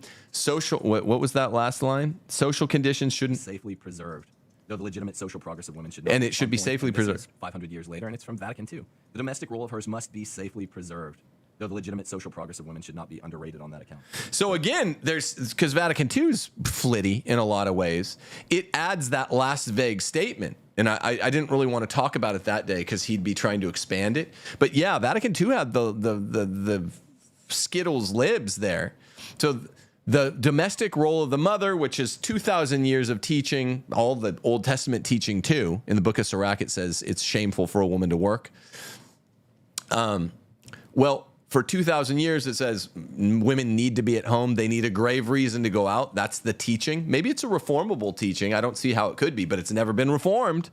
Wasn't reformed in the next catechism after Trent. It must be safely preserved. There's a whole, how the magisterium works is there's an entire context framework that contextualizes, a contextualizing framework of 2,000 years saying, okay, the domestic role of women, we know what that means because we've talked about it 100 other times. It must be safely preserved. And then they add in this little incremental, though the legitimate social progress of women must be preserved. Well, that word legitimate just means whatever's licit is licit, and whatever's legitimate in women's progress, we're not going to identify what it is, must be granted or whatever. That doesn't abrogate that women need a grave reason to go out. I just want to talk to Trent about, so do women need a grave reason to go out or not? Whatever the church deems legitimate should not be. This is actually the best statement. Where in the entire Lumen passage. Gentium 52? Yeah. Where are you seeing that? I'm just seeing here. This is about. This is the beginning about the Blessed Virgin Mary in paragraph 52. I have it as 52. Sorry, I cut a bunch of this stuff and put it in here. It's number 52. Okay, because I'm just searching for a phrase right now here on Lumen Gentium on the Vatican website. I can't even find the phrase "at home" The in the family document. is a kind of school of deeper humanity. Do that. It's Family is a 52. kind of school of deeper humanity. Let's try that here. A school It's of there, I promise. deeper humanity. And it proves This is a if it's there. This that is the Catechism of Trent not abrogate. this is not from Lumen Gentium. It's from Familiaris Consortio. I think Familiaris Consortio quotes it. It's there in Lumen Gentium. It's in Lumen Well, Gentium, wherever Trent. it is, and I'd have to look at the document itself, but that's not saying, I agree with you that children benefit when their parents are at home and their parents are taking care of them. That's not what the document said. The document didn't, he's just unbelievable. I agree with you. It's good when they're there. No. Let me shit. He is something else. He's like, he was just desperate. He was just desperate, to be fair. Trent was desperate. He was backed into a corner. The only catechism ever on the duties of wives, they must stay home. unless there's a grave reason, like someone chasing with a knife to go out. That's what I would say. Or maybe something a little less grave than that will count. And then he's like, well, yeah, but that's changed. And I was like, well, no, it's not. Here are like 5 or 6 20th century encyclicals that say it's true. Here's the 93 Catechism that never abrogates it, never even says we're going to readdress duties of wives. And here's the Second Vatican Council in Gaudium et Spes, number 52, saying the domestic role of women must be preserved. They cannot be forced out of the home. And then he's like, well, I agree that babies like their moms. Like, what? You're desperate, bro. But it sounds Whether or like not someone agrees, I'm just talking about what the teaching is. That's clear. Look, you can make a game of it and say, oh, me and you, we probably hold, 99.5% similar values compared to the first person you or I run into when we go out those doors out there, as it were. You know that, I know that. We probably live at least a similar kind of life, if different tones and undertones, a very similar. You're kind. thinking of Gaudium et Spes 52. That's what it was. Oh, okay. Sorry. No, that's my mistake. It is Gaudium et Spes. So Gaudium et Spes 52. So it backs up what is taught by the church in the Roman Catechism. But I said Gaudium et Spes. And why was it under attack, by the way, in the Roman Catechism? This is an important aside. It was under attack because Protestantism, and this makes important inroads into many of the first feminists were these kind of liberalish Protestants. Protestantism was an attack on the family, right? As I think Luther said, marriage is just a worldly thing. He didn't have nice things. He had legitimately sexist things in some cases to say about women. But Protestantism is an attack on all or most of the sacraments. You guys at Catholic Answers know this well. But on marriage. So it was, of course, as part of the council, the catechism was a counter-reformation. And there are important things to be said, like these are the timeless teachings of the faith. This is how a marriage works. That's not what the Catechism is saying here. Well, I was characterizing it myself, but okay, I was justifying. Let me ask you a question about it. So the Roman Catechism says the wife should love to remain at home unless compelled by necessity to go out. She should never presume to leave home without her husband's consent. So whenever your wife goes to Walgreens, does she have to call you? I mean, my wife doesn't go out that much. So that's a weird skip. He tried debating against it. He said, well, this has been abrogated. No, it hasn't. It didn't work. So then he's just like, well, do you follow this? And I'm like, yeah. I mean, Steph, how often how many times have you driven in the 4 years we've lived in Mississippi? I just drive. I chauffeur you if you have to go to a hair appointment. Right. I just am there for my wife, Trent. That, by the way. Yeah. How many times have you? Very gentlemanly, very kindly. Thank you. Because women are bad at driving, and I'm worried about her. This is my precious little turd here, and. And this is my pearl of great price here. And women are shitty drivers, man. I do not let your wives drive around. Now that's practical advice. I'm not saying it's wrong, but the Roman Catechism seems to say it. So maybe. How many times have you driven in 4 years since we've lived here in Mississippi? Maybe 3 or 4? I was gonna say twice. Twice? Yeah. She doesn't. Yeah, we follow this, Trent. That's my answer. I forget what I said. Kids at home, but I don't know. It sounds like you're mocking the passage. I'm just trying to take its meaning. I just found this. Look, I found this. I'm trying to take its meaning. That much. We got 6 kids at home, but I don't know. It sounds like you're mocking the passage. I'm just trying to take its meaning. I just found this. Look, I found this. I guess. I mean, its meaning when it says women should love to remain at home, I think is that women should love to remain home and only go out unless forced by necessity to go out. Oh no, that's not its meaning. That's just its words. Seems original plain meaning of the text. Anytime seems clear she enough has to go out, she has to get your consent. No, because I just found this writing the book, but it's reasonably consistent with the Christian household that I've been running for 14 years. So he's just saying, do you follow this? And I'm like, yeah, we pretty much always have. She just doesn't go out that much. And if she does, you would always let me know. That was when I went into a job in a law firm or at the office or when I taught at a school. You would let me know. You just didn't go out that much. But if you did, I would always know where you're going in case I came home for lunch. You're just always home. Obviously. It's just nuts. I think it's nuts. Yeah, you don't go to Walgreens. We all do the shopping together. It's just a different kind of life. Do you see how the world handles women? Yeah. Why would you want to? So the answer is yes. I'm not so he's interrupted 14 times. We're 36 minutes in and he's interrupted 14 times. And that's literally like once every 2.5 minutes. And I've given him a pass on a lot. A lot of them I'm like, I'm not going to keep this count going. I have a little tally sheet here. But I don't know if he'll ask a question. I don't know if he gets around to letting me answer it. And again, my critique of myself is sometimes I'm like, okay, once I'm getting interrupted this much, bring the answers around faster. But that's very hard to do. But I agree. Some people said that. Bring the answers around faster. That's what I'll do. Whenever, but yeah. what it really says, it's dispositional, right? And this is, I think, what's so threatening about this to others, maybe you as well. The wife should love to remain at home. Okay, this is more than a prudential judgment. I'm not saying this is dogma, but once, and this is really why you are sitting where you are today. Wait, hold on. Defending feminism because 15. it's foremost expedient / tactic. No. And whatever its aims were, I characterize them away. You might disagree, but it was getting women out of the home. This is the most important thing for feminism, which sets itself directly, diametrically against Christianity, inarguably. And so that's what we're arguing about here today. People are uncomfortable because there was a revolution that was waged. The seeds were planted in 1848, 1860. They didn't fruit until 1968, 1970.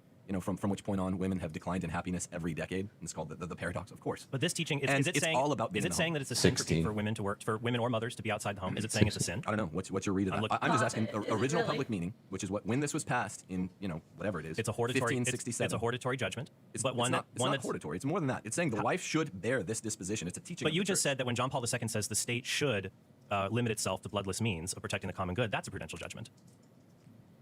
Sorry, you're making so many analogies here. I'm just trying to stay on the. Did you agree? You said John Paul II when he said the state should limit itself to bloodless means. He's trying to jump into the argument number 2 we had an hour later, second argument of the day he'd get whooped at, And no, by definition, the Roman Catholic Church, because it had defended the death penalty in specific irreformable ways, as Fazer and Bassett proved in their book, that we have to call John Paul II's wacky SJW on the death penalty. We have to call that prudential judgments, or else the magisterium devours itself. But yeah, I just wish we could go back and say John Paul II is just wrong. But he made such strong claims that we have to characterize it that way. But no, he's saying it's that the Catechism doesn't have the right, based on 1,500 years of teaching, and supported by countless popes and scripture, to say, here are the duties of Christian husbands, here are the duties of Christian wives. He's saying that. I'm just saying it means what it says. To protect the common good. You said that was a prudential right. judgment. Well, that has to be a prudential judgment because of what we'll talk about in the second hour or whatever. Because the timeless teaching doctrine on the death penalty is that there are 2 justifications for it. The first, the necessary justification. We'll get to. Don't worry, we'll get to the death penalty. I don't So want to he makes an analogy, and I'm like, well, that's kind of messy. Shouldn't we wait till the second hour? He goes, no, I want to bring it up now. I go, okay. Here's why your analogy. Here's why specifically the analogate, the death penalty, the B part in A is to B as C. Here's why the B part's wrong. And then he's like, well, wait, hold up there. The guy was just desperate. He was just desperate. I'm like, I don't think we should go to death penalty yet. That's a whole separate debate. That's like a separate episode that he ran, even though we debated it the same day. And he's like, no, I want to do it now. I'm like, all right, here it comes. Here comes the counterpunch. He knew he wasn't prepared for any of the counterpunches to his SJW feminism or his SJW death penalty. That's what it was. I don't want to interrupt and take away our time on feminism. Yeah, but you're the one that made the analogy. I'm going to get this out. Wait, let me replay this. I don't want you to You're interrupting. Listen. That was a you're right. Trent makes the analogy to the death penalty. I'm like, don't go there. He's like, I want to go there. Then I was like, okay, well, I'm going to respond. Then he responds. He's like, I don't want to take away time from the death penalty, though. Death penalty from feminism, though. I'm like, bro, you're funny. Because of what we'll talk about in the second hour or whatever. Because the timeless teaching doctrine on the death penalty is that there are 2 justifications for it. The first, the necessary justification. We'll get to. Don't worry, we'll get to the death penalty. I don't want you to. You're interrupting. I don't want to interrupt. and take away Number our time on feminism. 17. Yeah, but you're the one that made the analogy. I'm going to get this out. JP2, there are 2 justifications for the death penalty. The first one's necessary and timeless, perennial doctrinal. It's the necessary one. The second one, which can change, is what we call a contingent justification for something. The contingent justification for something is subject to historicity, which is what we'll be talking about with the death penalty. Prudential judgments. But the first one can't change. That's doctrinal. I was merely commenting that JP2, Francis are in the realm of strictly prudential judgments. I see the problem we're having here. The disconnect. The disconnect is, I believe, you do not understand all of the levels of authority that come with church. No, I do. I know them all. I'm going to put it up for you. I get them all. I get them. 100%. Okay, then tell me if I'm wrong. I'm going to put them down. You're uncomfortable. The highest level is dogma. The disconnect, I said, is you're uncomfortable with what the Catechism teaches the duties of your wife and my wife and all Christian wives are. That's the disconnect. And the disconnect is that you don't want to look stupid in this debate. Nobody does. That's our disconnect. Under that would be non-dogmatic, infallible teachings. Ones that are not contained in divine revelation. This but isn't that issue between us. Agreed. The next one would be doctrine, that which is proposed for belief, religious submission of mind and will. But because it's not infallible, it can change, or it can be reversed, or it can be abandoned. I'm dead. It can You are be developed. It can be I'll give you an developed. example from the But Catechism of the Council of Trent that shows it's not true. show where any, Then but it's the problem, pertinent. and all this stuff, this is a recent characterization. I don't actually have a problem with it, and I cite it myself. But this stuff is all a recent characterization from the last 120 years of church teaching. What is a prudential judgment is shoving a particular issue into one of those categories. And the problem, what I see as being at issue between us, no one's hearing any of that really come up because we agree. This is probably the best magisterial the phenomenological explication of how the magisterium operates. Fine. But the problem is, I read to you a never abrogated, an oft repeated teaching of the church in the Roman Catechism, and it's repeated in Casti Connubii, Second Vatican Council, we will Arcana. go through those. Wait, hold on. And so you don't want these read because they're strong showings. They make an airtight case that the church does not go around reversing herself, even at that L2. You're talking L1, L2, L3, L4. I know it all, man. I know all these arguments. What you're not understanding is when the church teaches something consistently, that consistent teaching, whether you call it L2 or L3, it can't be reversed. That's not true. Yes, it is true. No, it's When not. It has to be teaching taught, it of has to be faith taught or morals. definitively. No. The term is when it's a habitual teaching. And here's an embarrassment of the church. The 4 levels of magisterium have never been meta-magisterially guaranteed. And that's not Trent's fault, and that's not my fault. But the big issue that I actually got it out there, it's never been reversed. The church can teach what the duties of husbands and wives are, and he's just recurring to, well, is that infallible? We don't have to deal with whether it's infallible until the church attempts to reverse the teaching, and it never has done that, which I kept saying. So I was actually getting that out well. What is the requirements in Lumen Sure. Gentium 25 for the ordinary and universal magisterium to be infallible? Definition, definitively. It has to be held that it's not just that it's consistently taught, but that it is to be definitively held. The church taught consistently for 1,500 years certain passages of Scripture imply geocentrism, but it never taught that in a definitive It was way. never a teaching of faith and morals. It was not definitive. But the other way, you're just using the terminology here that makes you comfortable. The other way of saying it, the easier way for people out there that's less technical, and it's an end run, because we're barely talking about feminism, which I want to talk about, because I got all the magisteria lined up here. But we have to know we're reading the magisteria fine, correctly. but except L1, L2, L3, L4, all that's fine, but except it doesn't lend itself to the same ready He's just application. stalling. That's saying teachings of faith or morals that are timeless can't be reversed. That's the end run. Let me That's give the you the counterexample. In the Catechism of the Council of Trent, it says the church teaches. It uses the Latin docere. The church teaches understand. Thank you. that tonsure, which is the shaving of the head if you have a religious vow, is of apostolic origin. It's a discipline. Yeah, it's a discipline. Well, no, it says the church teaches it is this. That's how is it that not? says the How is church that not? teaches. I just don't think Trent really understands what he's reading.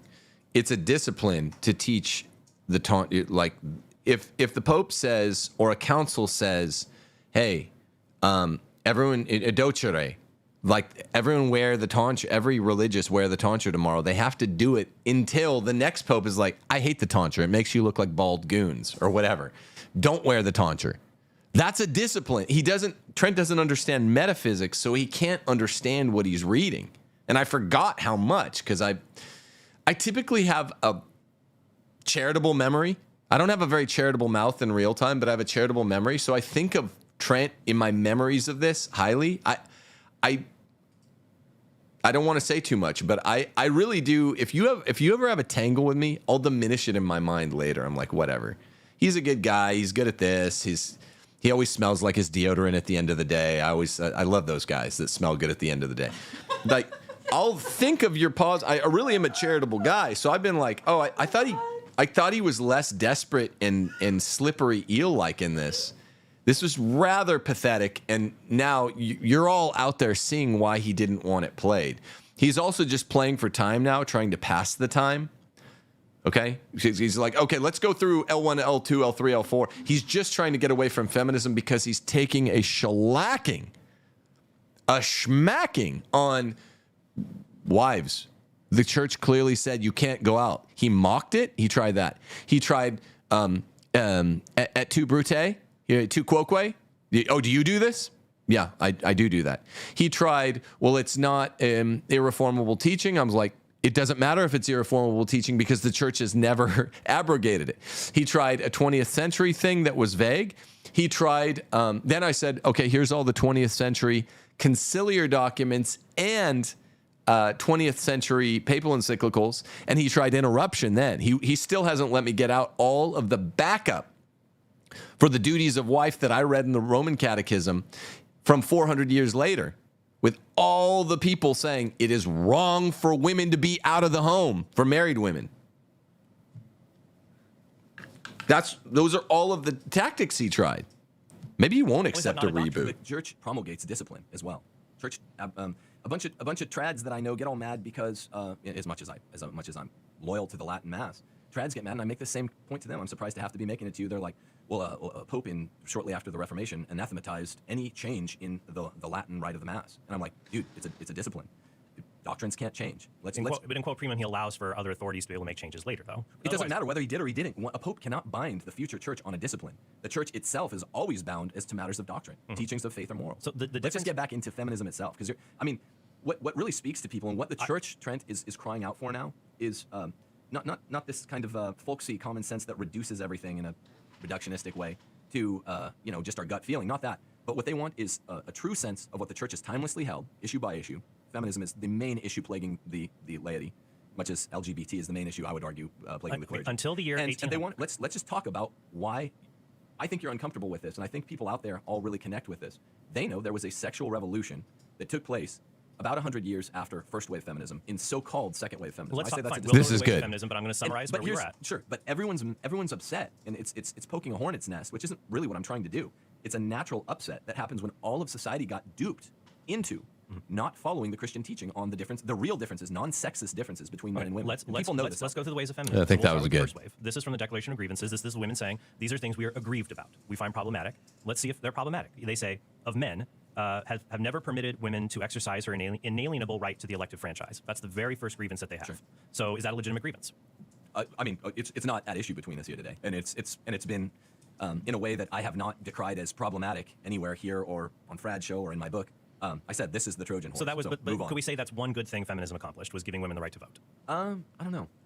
I'll have to think of how I would characterize that. How is it constitutively related to all the bad that follows up? It's not an issue between us. I think it's a very simple question. Is Is it a good thing? Yeah, that's just saying, yeah, I'm voting present on this. And of course, that I wouldn't say it's a good thing even then, because I knew the way we wanted to build the book was just totally sidestep the women's franchise. And I'm not going to debate you on it. If I debate Trent on women voting in the future, he'll get embarrassed as badly then as he is now. Women voting is awful. But I wanted to not have no Christian feminism or case for patriarchy be about women voting, because it's so boring, and it also reaffirms brainwash for normies, which is why Trent's trying to bring it up. I'm like, just move on to the next point. Thing feminism accomplished was that it secured the right to vote for women. Assuming that it was, is one drop of poison in the cup of wine dangerous, or is one drop of wine in a cup of poison innocuous? Right? It's the former, as Pope Leo XIII. Then let's go through more of these. Well, but you understand my point. The same thing was happening in 2013, 2014, 2015. 2016, a Amoris Laetitia was released, and people were saying, look, here's one passage where in this apostolic exhortation, the Pope affirms there are three persons in the Trinity. This is beautiful. That's fine. But Pope Leo XIII warned us against this kind of reasoning. But by your logic, we would have to condemn all social movements or things like that, because there's always going to be bad actors or not great things in them when they're composed of human beings. Yes. Trent is a social justice warrior, and I always forget how much, because he doesn't like economic socialism. But he is a big time. He's always on the racism, sexism. I was like, whoa. These aren't my issues, man. I don't know how you define racism or sexism. These are the social justice, commie warrior things. I always give him more credit than that. Historically done, Trent.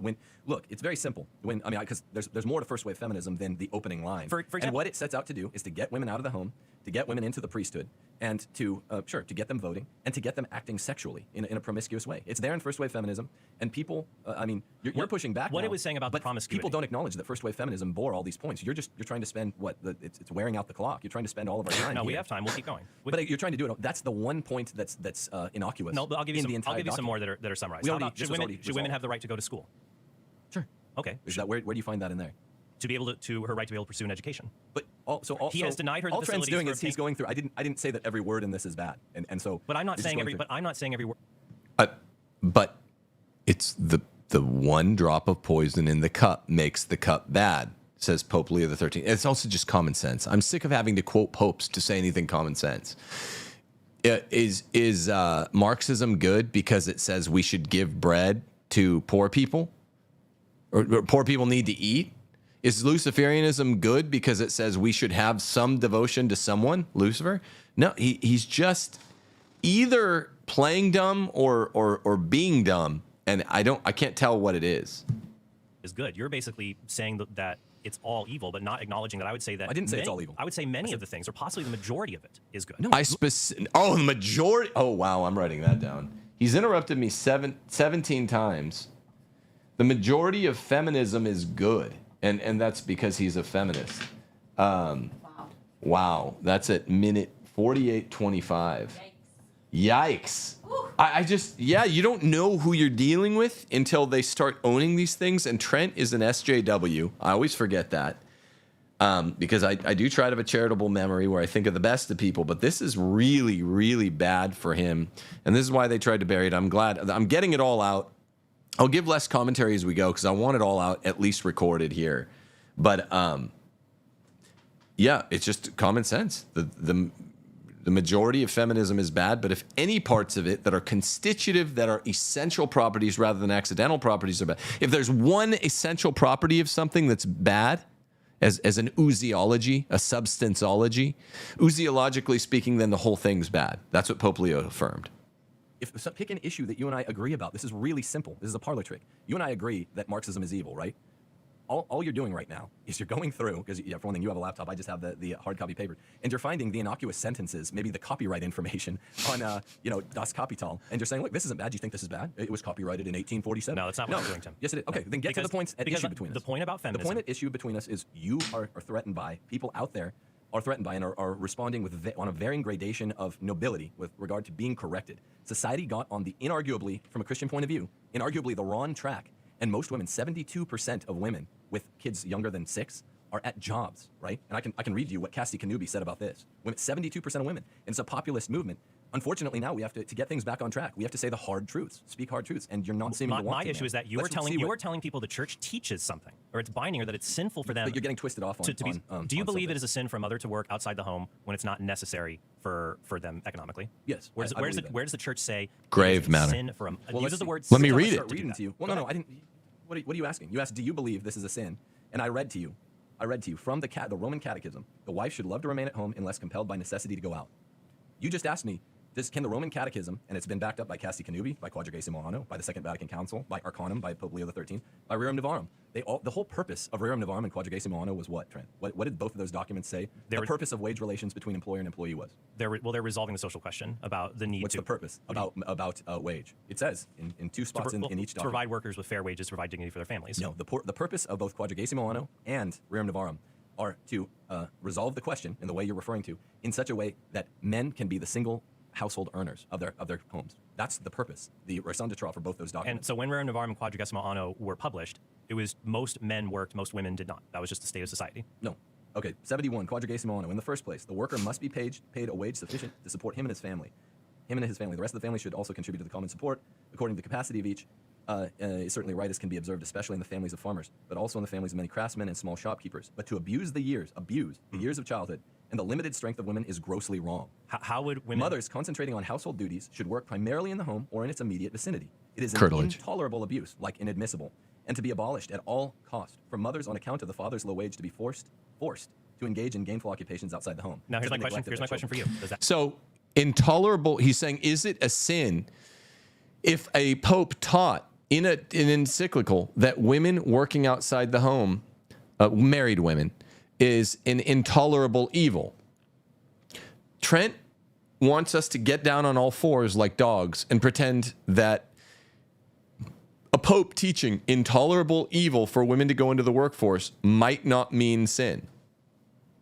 It's stupid. It's desperate. It's a sin for mothers. That's not the issue. Let's work out between us. You say like I'm interrupting you, but now you're interrupting me. You won't answer my questions. No, but so here's what you're doing. You're saying, does it say sin? After 17 interruptions over the course of 52 minutes, then it's like, all right, I'm just going to start saying what I'm going to say and interrupting the interruption, and then he's like crying out as he strikes. Say sin there? No, it said it's an intolerable abuse, following on 2,000 years of teaching that the duties of a wife have something to do with the homestead. They must be concentrating on household duties. Tell me this. When Quadragesimo Anno, which is getting quite recent, Casti Kanubi more around the same time, concentrating on household duties should work primarily in the home or its immediate vicinity. So tell me, Trent, just tell me, without getting into any of the parlor games, why this was a teaching in scriptural times, teaching in the apostolic and post-apostolic times, the teaching all the way through the Council of Trent, right, which I read to you from the Catechism, which was 1,500 years later. It's a lot closer to us. And now we have Casti Connubii, Quadragesimo Anno, Arcanum. Mutual duties of a husband and wife have been defined, Pope Leo says, and there's several rights accurately established. He's referring to the Council of Trent. He says defined. Why would So yeah, he says the duties of a husband and wife. Leo says that, I think in Arcanum. He says they've been defined by the church, and now he's magisterializing. A catechism is sort of just a summary of teaching. He's magisterializing the teaching of the summary of the teaching when Pope Leo says the duties of husband and wife are what we said they were. So Trent's just wrong. Now they've been taught. so much outside of first and second wave feminism doing their devilish work? Why would it have changed in the last 50 years? So it seems that your concern is primarily about mothers working outside. I asked him, why would the teaching have changed? It hasn't changed in 2,000 years. It's repeated. The Catechism of Trent is repeated in the 20th century. Why would it have changed in the last 50 years? And he just ignored the question, and he just says, okay, it seems like your primary concern is blah, blah, blah. Just asking you a question. Yeah, I wasn't raising a concern. I'm asking a question. Here's why it's changed. First, Here's why it's changed. Prior to the Industrial Revolution, both men and women primarily worked from home. They tended agriculture or they did artisanal crafts. Men and women worked at home. Then with the rise of the Industrial Revolution, men went off to factories to provide for their families. When wages were too low to support families, women and children would have to go and work in degrading, inhuman, and dangerous conditions. And Pope Leo XIII is saying that women and children should not be forced to work in inhuman conditions based on their sex or their age. But he never says it's a sin for mothers to work outside the home. That's not what he said. No, he said it's an intolerable abuse. He said it's an intolerable evil, and it's an abuse to be avoided at all cost. And in the duties of a wife, it was defined to go out of the home without grave reason. It was defined as a violation of a moral duty. That's called a sin. Well, but did he say adultery? Just have to leave the home. Who's being abused? You have an issue with that's Casti Connubii. It is an intolerable abuse, and to be abolished at all costs. What does that mean to you? I'm not talking about sin here. It's an intolerable abuse. He's saying women to be abolished at all costs for mothers on account of the father's low wage to be forced to engage in gainful occupations outside the home to the neglect of their proper cares and duties. And I totally agree with Pope Leo XIII saying women should not be forced to work. This is That's not what he said. He did not say that. He said it's an intolerable evil with the duties of wife that were laid out, that she's not allowed to go out without grave reason, go abroad. She should love to stay at home. That's a dispositional command. Not only should you stay home, you should love to stay home. And then he adds on top of that, in top of the duties of a wife or the duties of a husband, to be the only bread earner. Leo looks at that and he says, therefore, violations of this are an evil to be avoided at all costs. And then Trent says he agrees with that, as he says that women can go to Walgreens without grave reason. What? Same point. And women work? shouldn't be forced to work to the neglect of their families. You and I would both agree with that. And they're seeking a solution but to you're that missing problem. something. You're missing something. So most people, arguably, including myself, are actually more lenient on this issue than Pius XI himself. He's saying it's intolerable, right, to be abolished at all costs. That even in the case of necessity, a woman is forced out of the home and into the workplace. Is he saying? I'm on your side on this one. I'm more lenient than the teaching of the Pope and the Church. Are you saying? It's not an intolerable abuse if a woman is a single mother or whatever she's Interruption. in the workplace. I say that's not an intolerable abuse to be abolished at all costs. It's bad. But he's saying stronger than I'm saying here. What we're really talking about, and the reason we're talking about it today, let's be honest, is because something like 80%, 85% of all women, 72% of mothers with young kids are having their kids essentially be daytime wards of the state, right? They're going to school, they're coming home to an empty house, right? All of society's problems stem from this. You and I can talk about LGBTQ and all that and how bad it is. That affects at most 1 person out of 100. This issue, let me ask you a feminism, question. affects so many people, and it is the primary plague, the scourge of the laity in our times, and you see it. 19. There's interruptions. We'll return to mothers. Just working let me get it outside. out. But so far, You're interviewing an author about his book. Hey, I heard you talking to Matt Frad that you're writing a book. I want to talk to you about your book. And then he's like, well, I want to say this, and I don't know, but I want to interrupt. He's interrupted 19 times in 56 minutes. Just shush your mouth while I'm giving an answer, man. I forgot he did it this much. the one thing with feminism you've been beating like a drum in this entire conversation is mothers working outside of the home. The worst aspect of it. Yes. But okay, then, but I would say that And the vast wives, majority, mothers and let me just go through a list of other things that I would say are good things that feminism has accomplished. And then I think we don't have ground to say that he's it's beyond like help. A few other things would be this: protecting women from gender-related violence, such as Oh my God. burning women. That's on what funeral husbands pyres, are stoning supposed to women to death do. because they become pregnant outside wedlock. Have you seen pornography? Pornography is a direct outgrowth of early second wave feminism, and now it's decried. Were there feminists who oppose pornography?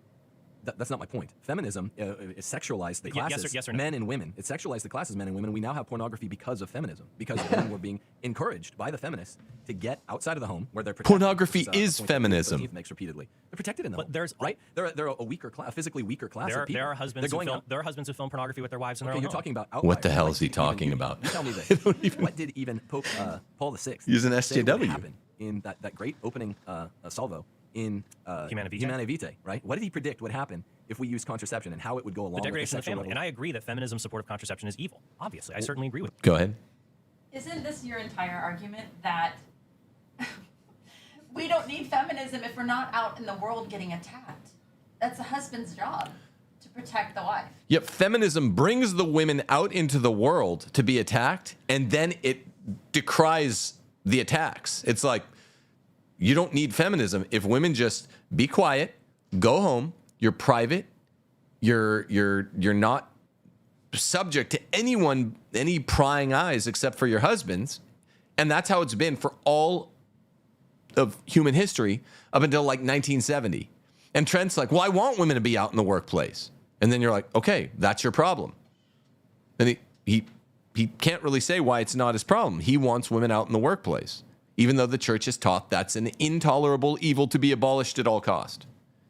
The primary modus, the primary efficient modus by which the feminists operated were the workplace. But the primary formal object by which feminism chipped away at Christian morals. 20. Wait, but formal objects chipped away by feminine morals, of traditional Christian morals rather, was to sexualize the men, to act as a class of temptors, and to strike back. I mean, this is why feminism has an ongoing fixation with Lilith, the apocryphal biblical figure of But when Lilith, it comes the to demon work- goddess. They say have sex with them and then kill their kids. This is the fixation. Are you with talking women. about Another abortion? interruption, 21. I'm talking about sex and all of its consequences, yes, and why the feminists are so obsessed with And abortion. I You're agree- not getting the connection otherwise. No, the point is that what early feminists were 22. saying is that men could be promiscuous or engage in immoral behavior, and they were held responsible, but women weren't. For example, if a woman committed a crime, if a married woman committed a crime, she could not be held legally at fault because she was not a legal person in the 19th century. She was an extension of her husband. So they're saying we're not even treated like adults as being held responsible for the crimes we commit. So they're saying we should She be. was a legal person. She just wasn't a voter. That is not true. It is true. A married woman She's a legal under the doctrine of coverture,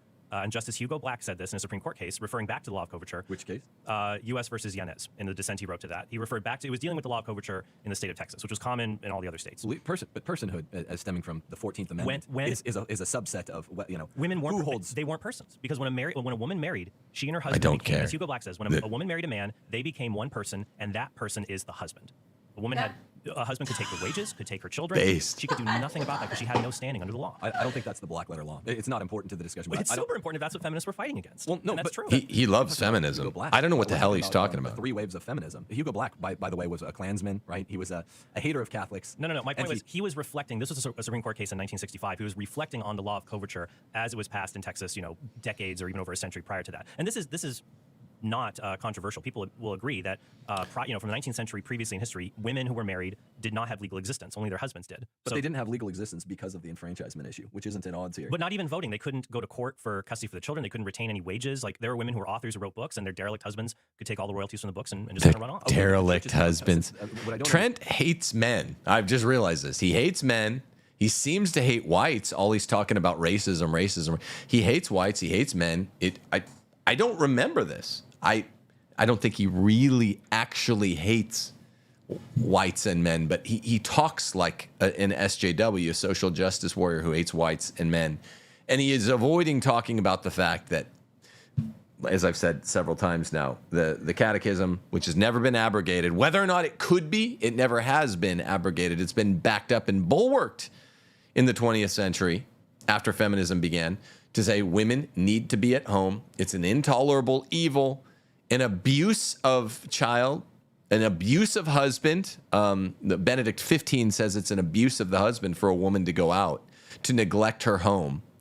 And he's just eating up clock at this point. He's eating up clock just saying mildly SJW things that betray him as more of an SJW than he thinks they do. And your repeated emphasis on these things is the church has never taught these things. What the book is on is that the fundamental teaching of what a woman's vocation, a non-religious woman's vocation is, sacramentally, is the procreation of offspring and the education at home of those offspring. Is it permissible for her to So work? you're saying is it's, why are you so fixated on this? Because this is the central efficient cause of feminism.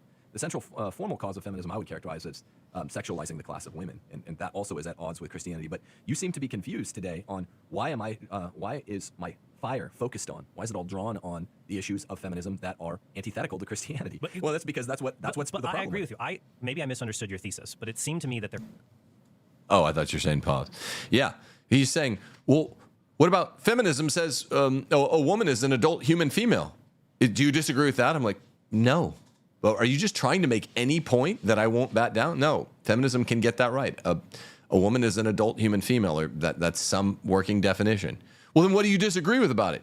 Well, you've interrupted every time I'm getting to what I disagree with about it, that the church specifically says a Christian can't believe these essential properties, not accidental properties of feminism. And he starts interrupting when I'm saying what the essential properties of feminism that are anathema to any Christian are. Cannot be an authentic or Catholic version of feminism that seeks the basic rights and dignity of women. Because your book is called No Christian Feminism. Well, yeah, but wait a minute. You thought that my argument was that Christianity is an outstripping of or a breach of the dignity of women? No, that's not what I said. I thought your thesis was that there cannot be a form of feminism that is Christian or good or something that's stripped away of the bad things related to it, like abortion and contraception and support of pornography. There can't, but There can't, because a thing's quiddity, its quiditative essence, Trent, you don't know metaphysics, but a thing's quiditative essence is marked by its essential properties, not its accidental properties. So he's saying, well, what if I just made up an all accidental version of the properties of feminism, said it's feminism, and they're all good things? And I'm like, well, that wouldn't be feminism. Feminism, as it's a historical ism in ideology, has essential properties. I read to you what they are. 5 out of the 5 of first wave feminism's first properties are bad. I was only wanting to debate 4 of the 5 because I didn't want to get dragged into the voting question. But 5 out of 5 are bad. I don't care about the accidental this is just properties. Some kind of nominalism whereby you say feminism in every form it's ever appeared, every form. Let me rephrase. Every form of feminism that's ever been instantiated under the sun bore with it these qualities, these negative ones: workplace, overthrow of the patriarchy, sexualization, clergy. Right? They're always pushing for the same negative things. These are central. Most people that sit in the chair opposite me sit there and say, no, that's second wave feminism, like Dr. Carrie Gress, that she really draws all her fire on second wave feminism. I think when people are being intellectually honest, they sit there and they say, oh, this was evident in first wave feminism. Yeah, first wave meaning its root. And the root is antithetical to Christianity. That doesn't mean that the bylines in any feminist documents that are not evil, same as socialist documents are not evil, are not anathema to Christianity. Of course not. But here's my thing. I think that we would all agree that women and men ought to be treated as equal in dignity and equal in their basic rights. And you're right, many feminists are not mistaken equal that in their basic entails- rights. That's your problem. Nope. I think women and men ought to be treated equal in their rights. He's a feminist.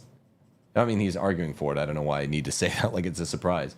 Women and men are equal in rights. I'm writing down a few of these. I mean, that's just stupid, man. Ordination, contraception, pornography. No, workplace. Women. Here's the problem. Let's talk about the workplace. Women. I read you a right that according to the duties that the church teaches wives have, the duties are you can't go out of the home. You need to be there. Dasein. You don't have the right unless you have a grave reason to not be there. Men have the right to be out. So they're not equal in rights. QED. Stop talking. Should women be allowed to work? Should women? That part of second wave feminism is just should women have the same workplace opportunities as men? No, Of course not. Are you crazy? It became deeper in second wave feminism to protest things like sexual harassment in the workplace or to codify in law outlawing discrimination based on sex. Sure, but you're conflating. Should What? they be? They shouldn't even be in the workplace. They shouldn't be in the workplace. But Trent says that he's told anecdotes about maybe Laura in the workplace, if I remember correctly, that were like, look, this is really bad. It's really bad.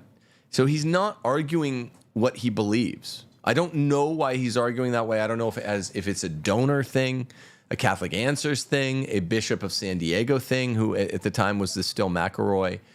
But he's being dishonest because he said shortly thereafter, within a year or two, like, yeah, well, Laura's in the workplace. It was really bad. It was really bad. Or she said that. And he said, yeah, on a podcast, they both did. Something like that. And I'm like, why are you pretending women in the workplace is a good thing? You said it was bad for you. To legally, obviously, right? But that wasn't obvious to Are people they before. able to? Are they able to morally?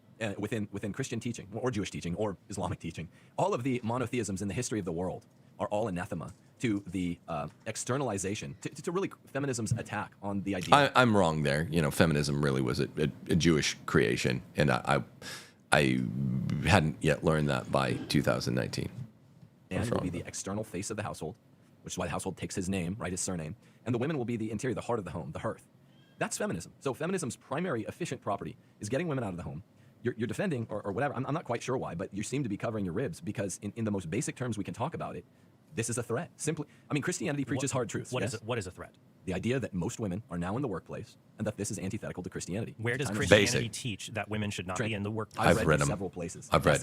Where does it teach it in a definitive way? Wait, no. I didn't say definitively. Allow me to choose my own words. It teaches in Cassie Canubi, Second Vatican Council, Quadragesimo Anno, Arcanum, the mutual duties of husband and wife have been defined, and their several rights accurately established. They're bound, namely, to have such feelings for one another as to cherish always very great mutual love, ever faithful to their marital vow. The husband is the chief of the family and the head of the wife, which the feminists hate. The woman, because she is flesh of his flesh and bone of his bone, must be subject to her husband and obey him. That's probably the tonal issue with which feminists take the most issue, right? She must obey him and be subject to him. That's a hard pill. But he's not supposed to be a tyrant. He's supposed to love her as Christ loves the church. Wait, you're saying that in Arcanum, Pope Leo said he's supposed to be a tyrant? Such an SJW. Why would you say that? He's not supposed That's to a stock. Well, he didn't say that he's Why supposed do to. they always go to Wait, that? is he saying, Trent, are you saying Pope Leo said husbands should be tyrants? Are you arguing with him or against him? I'm just reading something that explodes your worldview. I just exploded your worldview. And you're like, well, but what about tyrants? The tyrants. I'm like, Trent, what? Are you saying you're with him? I just exploded everything you're saying. It was Pope Leo did in Arcanum. And by the way, Pope Leo in Arcanum, I'll say it a second time, magisterialized the catechetical teachings of duties in husbands and wives because he's referring to them. They become an indexical. He's indexing to them. And he's saying those duties are laid out. I stick by them here in Arcanum. I am papally magisterializing them. And wives need to do everything their husbands tell them, aside from grave sin. When Aristotle and Thomas are talking about the greatest regime is that of a monarch, and you go, well, not a tyrant. It's like, well, that's the corrupted form of the regime. No one's arguing for that. The woman, because she is flesh of man's flesh, bone of his bone, must be subject to her husband and obey him, not indeed as a servant, but as a companion, so that her obedience shall be wanting in neither honor nor dignity. So here he's addressing the dignity issue. Being under someone or subordinate to someone does not mean that you are stripped of your human dignity. Men and women were created differently. Man named woman, right? Name, as you know, you understand all this stuff. Naming means a power thereover. Since the husband represents Christ, and since the wife represents the church, let there always be, both in him who commands her and in her who obeys, a heaven-born love guiding both in their respective duties. For the husband is the head of the wife, as Christ is head of the church. Therefore, as the church is subject to Christ, so also let wives be to their husbands in all things. And I agree that a lot of ways that Christianity understands the family are antithetical to how feminists understand the family, especially feminists who want to undermine it. My concern, though, is that you're saying that families that choose, for example... Wait, so I guess he just capitulated there. A lot of ways that Christianity understands the family are antithetical to ways, I guess he meant fundamental ways that feminism understands the family. That's the name of my original name of my book. No Christian Feminism. He slips it in, and then he's saying it, but saying it quick and slippery, and his like duped audience doesn't know. And then later he can be like, well, I seeded that 32 minutes from the end of the discussion. Okay, but then you just forfeited. You forfeited the match to whatever extent this can be called a debate. It's weird. People act weird when they're getting publicly embarrassed. That's what it is. I'll put it this way. I think it is a sin for a father or mother to neglect their family. But if a father or mother chooses to work, that is fine, as long as they don't cause neglect to their family. I think that's a sensible position to hold. But that's not what... The church teaches that for a mother to ever leave the home is to neglect her family. And that's before she even has kids. She's not allowed to leave the second she becomes a married woman without grave reason. Women are supposed to be around the home, man. It's basic.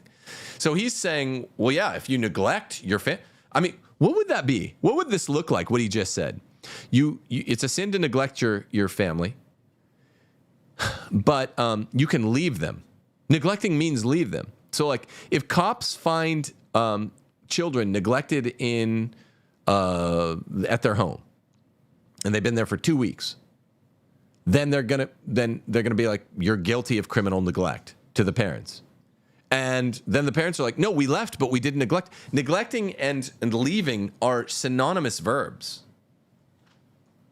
And if you think about the father neglecting the children, all of us can think of the specific examples, what that looks like. If a father neglects his family, that means protection, providing. How come nobody can just point to those things to a mother?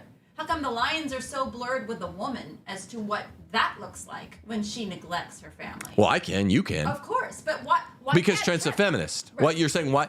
Well, so a father, when he neglects his family, means he's not providing food. He's not food and board, room and board. He's not providing a prayer life. He's not providing usually the kind of fun that goes with a father, play with, pray with, and he's not providing the kind of moral support associated with a dad. Teach your sons to fight, defend your daughters. Feminists are fine with that. But when the second you say to a feminist like Trent Horn, okay, it's a sin to neglect the home. It's a sin for a mom to neglect her husband or her kids. He goes, yes. What does that look like? He's like, well, it can be anything. It's ethereal. It's in the air. It's like, no, it's a specific set of behaviors.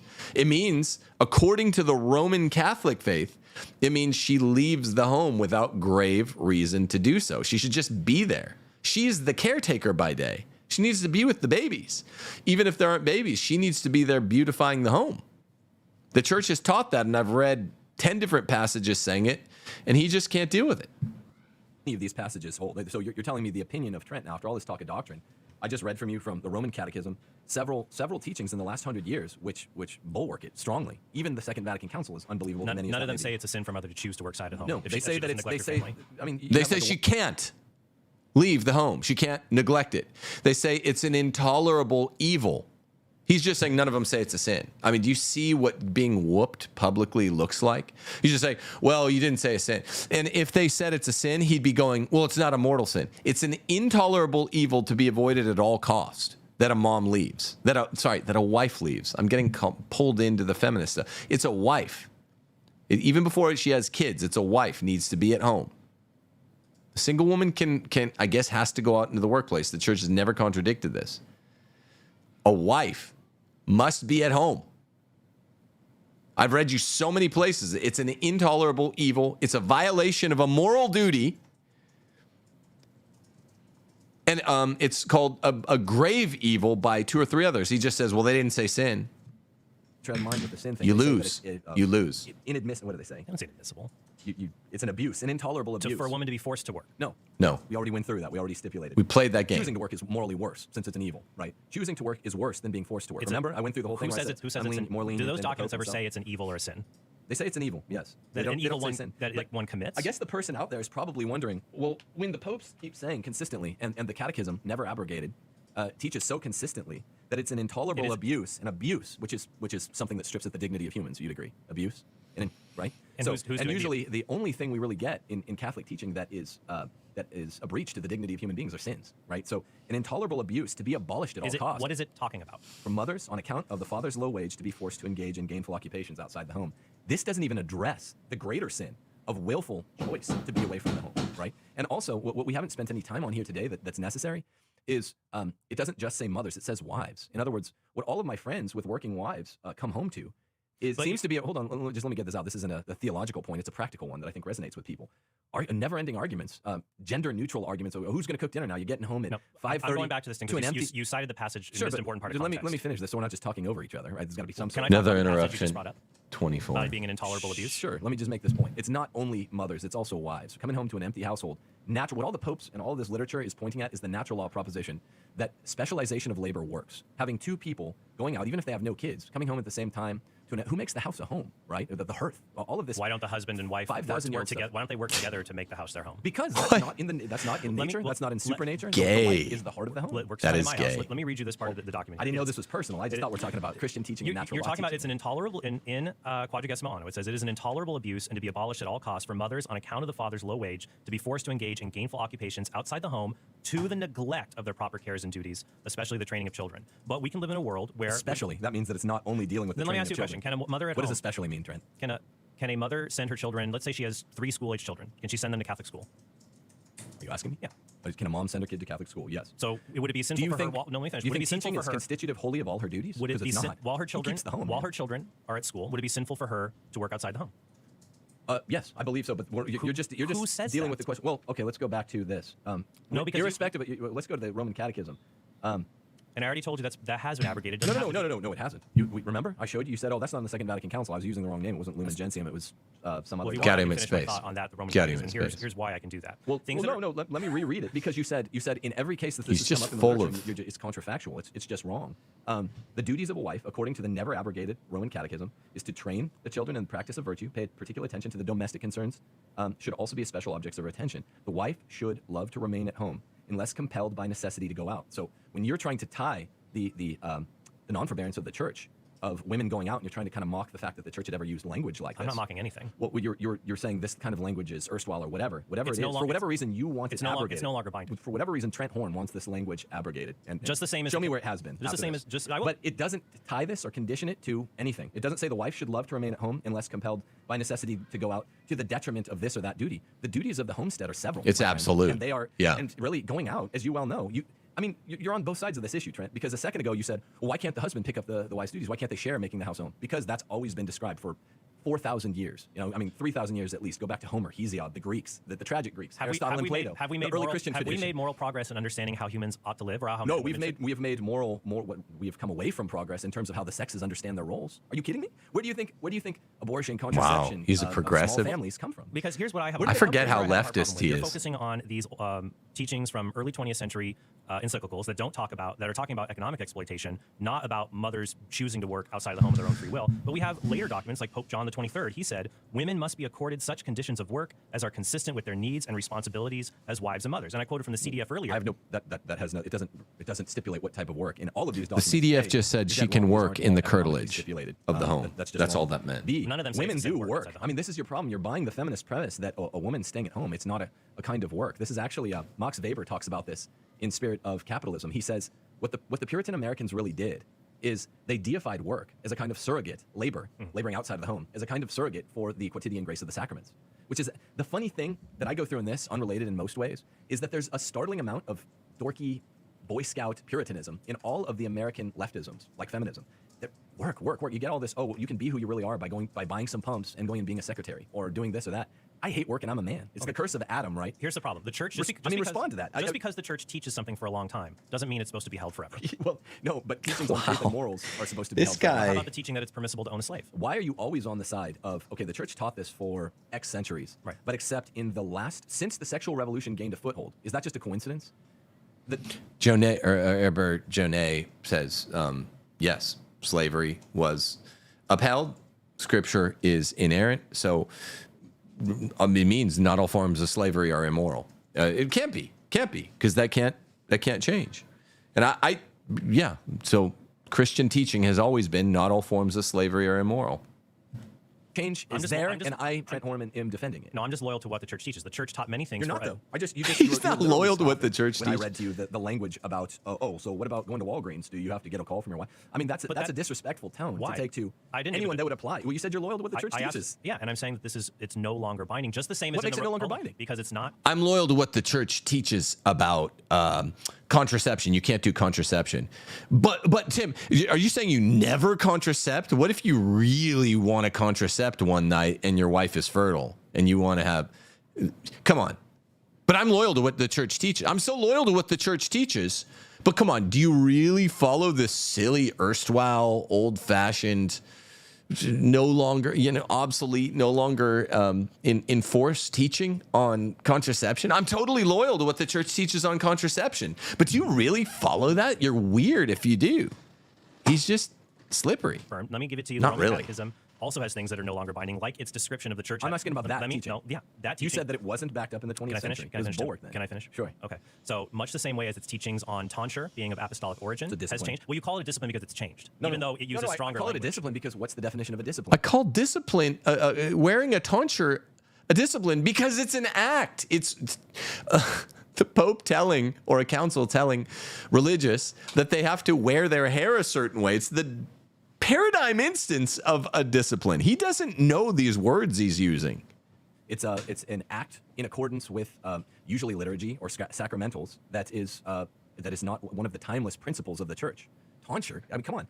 But you're making an argument by analogy. Show me where or the Roman Catechism was abrogated here, and I'll submit. I'll do it. Show me right now. It doesn't have show me to, an it doesn't abrogation. have to be explicitly saying the Roman Catechism is wrong on this. No, Show it me. doesn't have to be super specific. Show me anything I'll give approaching an abrogation of this, because then I showed you Castiganubi, the principle, Second Vatican Council, Tim, Arcanum. I'll give you an example. I'd The like to see, principle man. falls out of Please. use if the idea that women must stay at home and that for them to work would be a sin. Then we look at the other church's teachings and actions. For example, if it were a sin for a mother to work outside the home when it's not a case of economic necessity, then the church erred when it canonized Interruption Saint Gianna, who 25. was a working mother. She was a physician, and she was canonized, even though apparently that's sinful behavior. She shouldn't have done that. Lots of the saints sinned. Yes, I mean do you know Saint Paul before he was Paul? He's Saul of Tarsus, and he killed Christians, right? But Doesn't mean he's not a was he saint. killing people after he became Christian?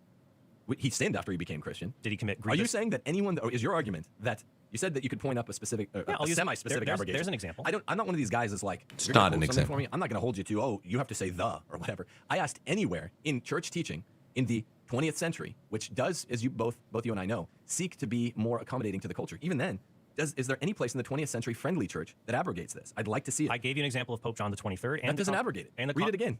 He's talking not about, he's saying women must be accorded such conditions of work, and he's talking about work outside the home. He's not talking he's about. Didn't not. say Show me conditions anything of outside work. the home. And by the way, this would be It's in moderate- evidentiary, not dispositive. it's in moderate magistra.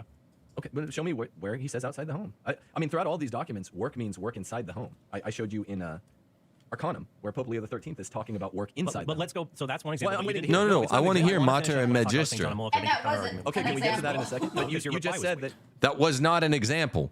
I said, show me one example of abrogation where women are allowed to work outside the home. Women have always been allowed to work inside the home or in the curtilage, meaning they're allowed to help their farmer husbands as long as they have like the baby in a sling or maybe the baby's down for a nap, depending on whatever. He's saying Mater et Magistra, which is John the 23rd in what, 1960 or 61? He doesn't. I've seen it. He backs up what I'm saying. I didn't have a reply. I asked a question. Read It's it. a non-rhetorical question. You said, in Mater et Magistra, Pope John the 23rd says women work. And I said, yes, all the 20th century popes refer to women working inside the home. Show me where it's outside the home, please. And I'll say, okay, that's one instance. Not abrogated per se, but that would at least be one instance. I'm just looking for a shred of evidence in favor of what you're saying. I just read I read that. I can't find the full quote here, but it doesn't make sense. He's talking Show me about the line. work consistent with responsibilities as wives and mothers. As Right, as which a is separate inside the home. From what they're. That's why I think it's interior to the home, man. Okay, that's not what it's referring to. But look at the Wait. Okay, so here's how the argument went. I said, I'm not trying to be slippery here. I say, look, here are all these documents that say women need to work inside the home. It doesn't say they. You say, yes, they all say that. Literally, I mean, people all heard him, bro. Like, the wife should love to remain at home unless compelled by necessity to go out, and she should never presume to leave home without the husband's consent. You then respond, well, that's been abrogated. I say, where? You say Mater et Magistra, and then you say, well, the women working at home inconsistent with their duties. I'm like, but all the duties point to internal to the home. That's, at any rate, that's not an abrogation. Okay, well, it says here, the conditions in which a man works form a necessary corollary to these rights. They must not be such as to weaken his physical or moral fiber or militate against the proper development of adolescence to manhood. Women must be accorded such conditions of work as are consistent with their needs and responsibilities as wives and mothers. So this has been defined. Hold on, Parchment Terrace. That means at home. It's always meant at home because it's been specifically 6, 7, 8, 9, 10 times in the 20th century outlawed and called an intolerable evil or an intolerable abuse or a grave evil for them to even be outside the home, let alone work outside the home. 19. It's talking about when a man works and when a woman works. So normally when we assume when a man works, But all this, you see what I'm doing here? All of this, 2,000 years of magisterium, if you want to make a showing, the burden of persuasion is on you to say, I mean, because you used a big word, you used the A word, abrogated, right? 2,000 years of teaching, women working in accordance with the dignity, they're not in definitive. accordance with the dignity of women. They're highly, highly evidentiary, though. Nothing by itself is dispositive unless it's an ex-Catholic teaching. it never says Not dispositive, but so all of this evidence, you say is abrogated, I say where, and then you say, well, these two documents here say women should work in consonance with their dignity as women and their duties as women at home. Yeah, that sounds great to me. It sounds like an affirmation. It's an absolute affirmation. At any rate, let's take your argument at its most strongest. Let's say that did say that women work outside of the home. Right. Not that it does, because it doesn't. But let's say the two popes said that in the last 50 years. Let's not abrogate it. Why not? Because that's how it works. You're talking those about teachings are encyclicals. not dogmatic. They're not infallible. Castiganubi is considered infallible. Wait. You're saying the entire document is infallible? No, there are parts of Castiganubi as related to the roles of women and men that are considered infallible. And you know how we tell? How do we tell? Because it says I declare and define. No, because of A pope habitual teaching. himself, unless he's making an ex cathedra statement, can't declare and define, or else he'd be acting ex cathedra. It's concord. This is what you don't seem to get. That surprises me, legitimately. It's I'm in not surprised concordance with. What do you got to be surprised about? All I've said is the duties of a wife have to do with the home. You keep finding things with which bulwark that. I guess that's the surprise. Is that that's right? Women need to work in the capacity of the home. In 2004, the CDF said Shy of those surprise. women who wish to engage in other work may be able to do so with an appropriate work schedule, so they don't neglect their families. Right there is a document, 2004 from CDF. I mean, it doesn't say outside the home, but Well, unless it has that in there, like yes. No, it says consistent with her duties as a wife and a mother, which have already been defined and specifically circumscribed by the domicile, the home. Literally, he read, she's allowed to do work consistent with being at home, where she's not allowed to leave without grave reason. It ties back, it indexes to that. In Trent's modernist SJW eyes, like, even if a document in the 20th century indexes to a document in the 16th century and it says, yeah, the duties are all outlined, none of the conditions for the possibility of that index are included. He doesn't know how to read text. Sorry. Why would I say Sorry. that? Because even if it said outside the home, that's fine. That's one. It's what is it? 9 It to 1 didn't or say 8 to 1? outside that's the not home, how though. we read documents. Yes, Because it if that is. were the case, we would You still don't know how to if read that's how it worked, then we documents. would still own slaves and think the earth is at the center of the universe. You're being silly now. No, that's You're being silly. Okay, you're being silly now, but maybe I shouldn't have said that. Maybe, well, if the church once taught that slavery is not inherently evil, maybe they were right. And Jonet in the 20th century said maybe they were right. I don't know about the earth at the center of the universe. Maybe they're right. I don't care about that. It's not necessarily my view, but maybe they're right. He just assumes, like a Hegelian modernist, a historicist, dialectical materialist, Marxist things. I hate to say it, but he is really, really, really Marxist, both socially and historically. He's a historical Marxist and a social Marxist when it comes to roles and SJW identitarianism. Backing up a popular appeal, that's not right. Abrogation does not function where one pope that's not defining anything, that's not making an ex cathedra statement, or else the church would be in a ruins, right? In the pontificate of Francis over the last 7 years, everything would be the opposite, right? Jesus would be outside of the Holy Trinity, for heaven's sakes. That's not how the church works. That's not how the hermeneutic of continuity works. Under your Trads get example- mad at me because I defend the hermeneutic of continuity. They say horrible things. Oh, this guy's phony, blah, blah, blah. The hermeneutic of continuity is something, I'm not being cheeky. I thought we agreed about coming in here. The whole way that it works is when there's something that's not consonant, that's outlier, that doesn't work for ex cathedra statements. But when there's something lower than that, that's outlier to 2,000 years of Christian teaching, you just simply say, well, this is outlier and it's vague. We don't know what it means because God cannot sustain, in the moral law or the rules of faith, cannot sustain breaches of the rule of non-contradiction, right? Even God. That's not true. In Donum Veritatis, It's not true. Yeah, it in is. Donum Veritatis, the church taught that the church's intervention in the prudential order can be mistaken. It can be mistaken in some cases when it's not infallibly taught. In the prudential order. Yeah, and so that would include things like whether or not the use of torture is acceptable. Paragraph 2290 of the Catechism says that it was regrettable that the church used these practices in the past. That was a mistake. And the same could be said about mandates related to when. Let me get to the point about when working from home. What is the problem for me? Let me articulate this. I am extremely concerned that you're fashioning a heavy burden on people and unduly exercising their consciences, saying some behavior they're doing is sinful when it's not, because otherwise the church made an error in canonizing St. Gianna Molla. The church. He is extremely concerned that the church taught, and Pope Leo XIII backed it up, and so did Pius XI, and so did John Paul II, that the duties of wives and husbands were rightly laid out. And one of those duties of a wife is she has to stay at home unless caused by grave necessity to go out, and to love it too. That's a dispositional second requirement. It's one thing to tell a kid you're grounded this weekend, but it's another thing if you say there's a second requirement, you're grounded and you have to love it. Also, can I address the Gianna Molla point? Because I hate Please, this. you're good at this. Catholic feminists talk about her all the time. Do it. In my book, in both her biography and her husband's biography, there are explicit conversations about her and her husband talking about how her job will impact her life, her home life, and how she will not be able to do both. She actually quit working before she died because she admitted It was evil. that she couldn't do both. Now, her husband's not a saint, right? No. Her husband was obviously a little bit of a cuck because he had he was like a doctor's wife. And he was a bit of a cuck. He didn't like it that she worked. He asked her, and she was infected with feminism, like a lot of the 20th century female saints.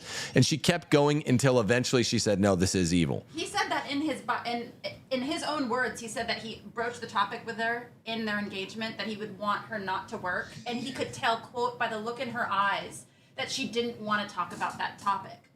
So this was an ongoing thing with Gianna Molla. This is not something that she was canonized for. She was not canonized because she was a doctor. She was canonized as a kind of martyr for her baby. This is not an endorsement of all her sins, like working outside of the home. Thank you, Steph. Canonize someone who is engaged in obvious, persistent grave sin. I don't know when she stopped, but okay. I didn't know at the time. Pointing out Steph his attention, researched it's not all a this. Contradiction. Would the church? I wish I'd known all of these what documents. Steph showed for me. 1970 years. Shocker. The change comes with the sexual revolution. Would the church teach wrongly for 1970 years? Are you of the position that the church can teach wrongly for 1970 years? That's not how the hermeneutic of continuity works. The church can make an error over a long period of time. No, it cannot make an error over a long period of time. Oh my Where gosh. does the church say This that? comes Oh my directly- gosh. I learned it in magisterium class. Church can err for a long- when it's at L1, L2. It can say something that's not picked up by later documents. Absolutely, look it up afterwards. The church can't teach for 1970 years wrongly about the fundamental duties of a woman's vocation, right? About the fundamental rapport between man and woman. But we're not Yeah. disagreeing. I agree Yes, we that are. I agree women are naturally ordered towards raising children and helping to educate them. Doesn't But it sound follow like from you that agree. that They can never work outside of the home. That is a later application, and that it never became an issue in the church because women didn't work outside the home until the latter part of the 19th century and the early 20s. Because it's Even though evil. It's called in the 20th Because of century, feminism. Intolerable abuse and to be abolished at all costs. That mothers would do it forcibly, which is presumed by the Aristotomist standards of culpability. Forcibly would be less morally accountable than willing to do it. That's only with an evil, because I could be forced to do something. No, Trent just doesn't understand philosophy. He's not a philosopher. He doesn't understand how action theory works. You have a diminished capacity if you do something and there's some compulsion that can diminish your culpable mens rea, right? So it's an intolerable evil if a woman does this evil of working in the workplace, which is not allowed to her because she's forced, where a lot of that, probably more than half of the culpability will be on her husband if he's the one that forced her, since we have to always blame men. But for the women that choose to do this grave evil of work outside the home, married women, then that's even worse. There's no diminished capacity. There's no lack of culpable mens rea. That's like the most basic thing in the world. Good. Call it an abuse. No, because if you force someone to be It's baptized, an even it doesn't mean stronger choosing way to of be making my baptized is evil. point. Concentrating on household duties should work primarily in the home or its immediate vicinity. I don't know how you get clearer than this. This is Quadragesimo 1071. Lumen Gentium, the FAMP 52. Which Vatican? I have it written down the wrong way. Number 52. Could those teachings ever be reversed? This comes directly out of Gaudium et Spes, which they could. They haven't been, as we've shown here today. The active presence of the father is highly beneficial to the children's formation. So we started out debating, what is the church always taught on eating chocolate bars? And I'm like, and he's like, it says X, and I say X prime, the opposite. And then I produce 15 to 20 documents that say, oh, look, for 2,000 years, over the course of the whole 2,000 years, the church always taught what I said it teaches about eating chocolate bars. And he's been badly shellacked. And now in the last 10 minutes of the debate, he goes, all he has recourse to is, well, I guess, but does the church say that this is an irreformable teaching? I'm like, this is not what I came here to debate. I've said probably if it's taught something for 2,000 years, it's irreformable. And it's also a natural law principle that women are very different from men. They're delicate. They're not capable of being out without becoming miserable and unsufferable nags who complain about everything and create HR departments in the work. They're not capable of it. That's a natural law argument. And he doesn't want to do natural law arguments, but he's like, okay, well, I guess you showed me with 12.5 documents that I'm wrong, that my view on eating chocolate bars is wrong. But is it irreformable?